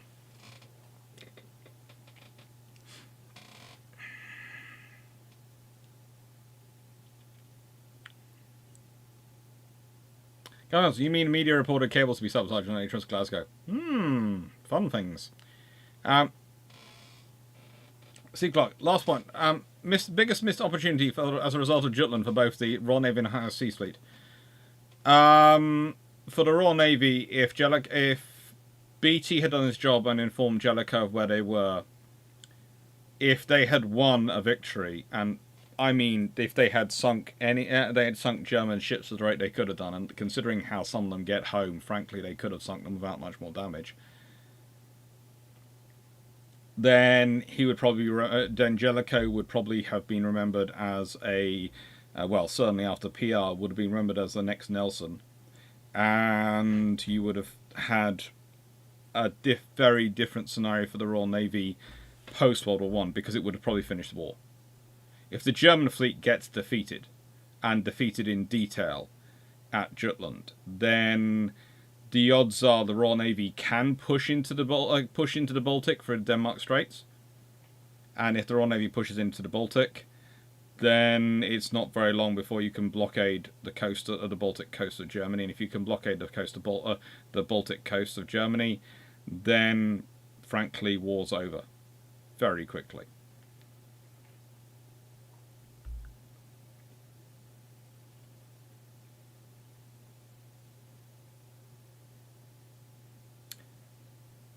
And as for the Germans, well, they could have got the battlecruiser force if they had been slightly more, how can I put this, slightly less eager and pulled them a bit further south and timed it. They could have got the battlecruiser force. I don't think they'd have got the Queen Elizabeth. I think they'd have fought their way up, but I think they could have got the battlecruiser force. Nice everyone. I think the cheaper version of the N3s would be built because the N3s was to be so expensive. No, the N3s wouldn't have been expensive. the N Freezer's battleships were not that expensive. The expensive part of a battleship is not its armor, its guns, it's its engines. Battle cruisers are always more expensive than battleships for that reason. If you can pay for 4 G3s, you can afford 4 N3s for about the cost of about 2.5 of them.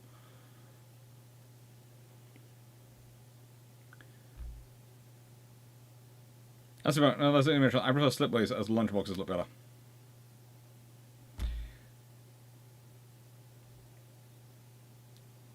Naval Maximus, thanks for the recommendation, Doctor. Thank you. And the R class, the reason the Revengers are like the Revengers is because the Royal Navy, the We Want 8 campaign, forced the Treasury to build 8 of them. And the Treasury basically turned around to the Royal Navy and said they have to be the cheapest you can possibly build that still are 15-inch battleships and will work. Because we've just been backed in politically into building 8. If you try and order 8 Queen Elizabeths, we will absolutely crucify you in future budgets. It's a fun little discussion going on.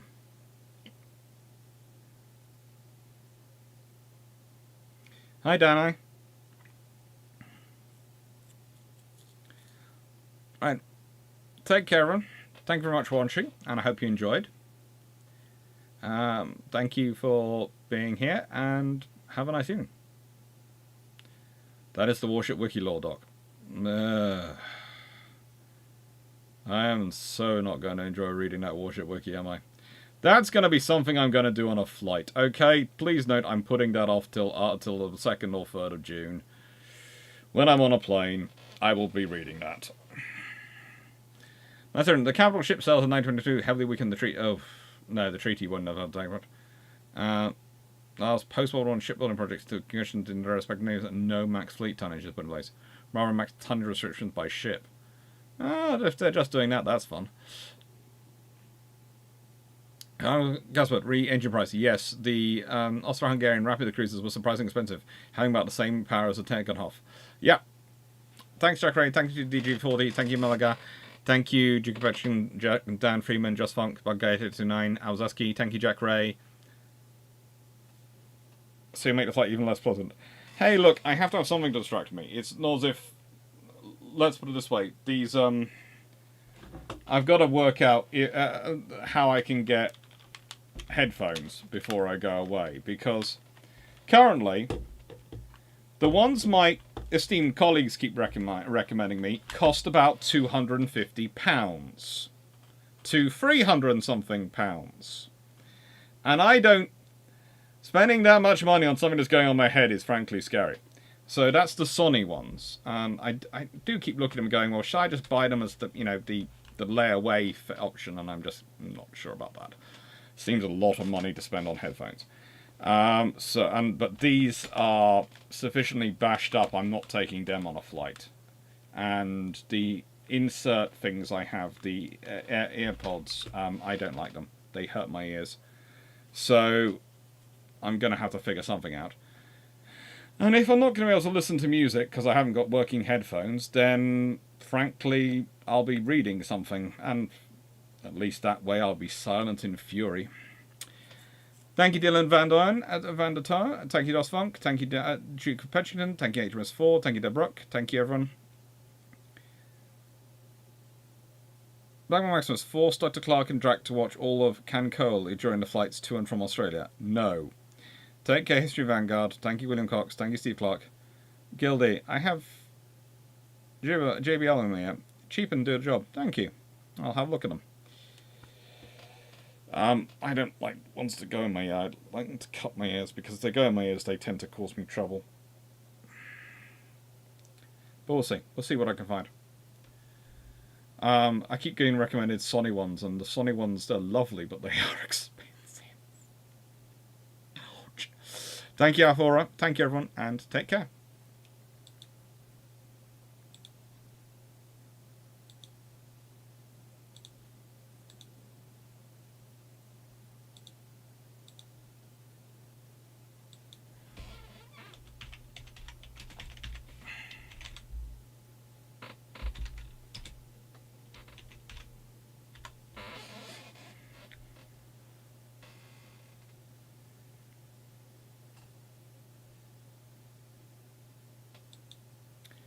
Thanks, William Cox. Thank you, Frank Barmer. Thank you, everyone. Take care.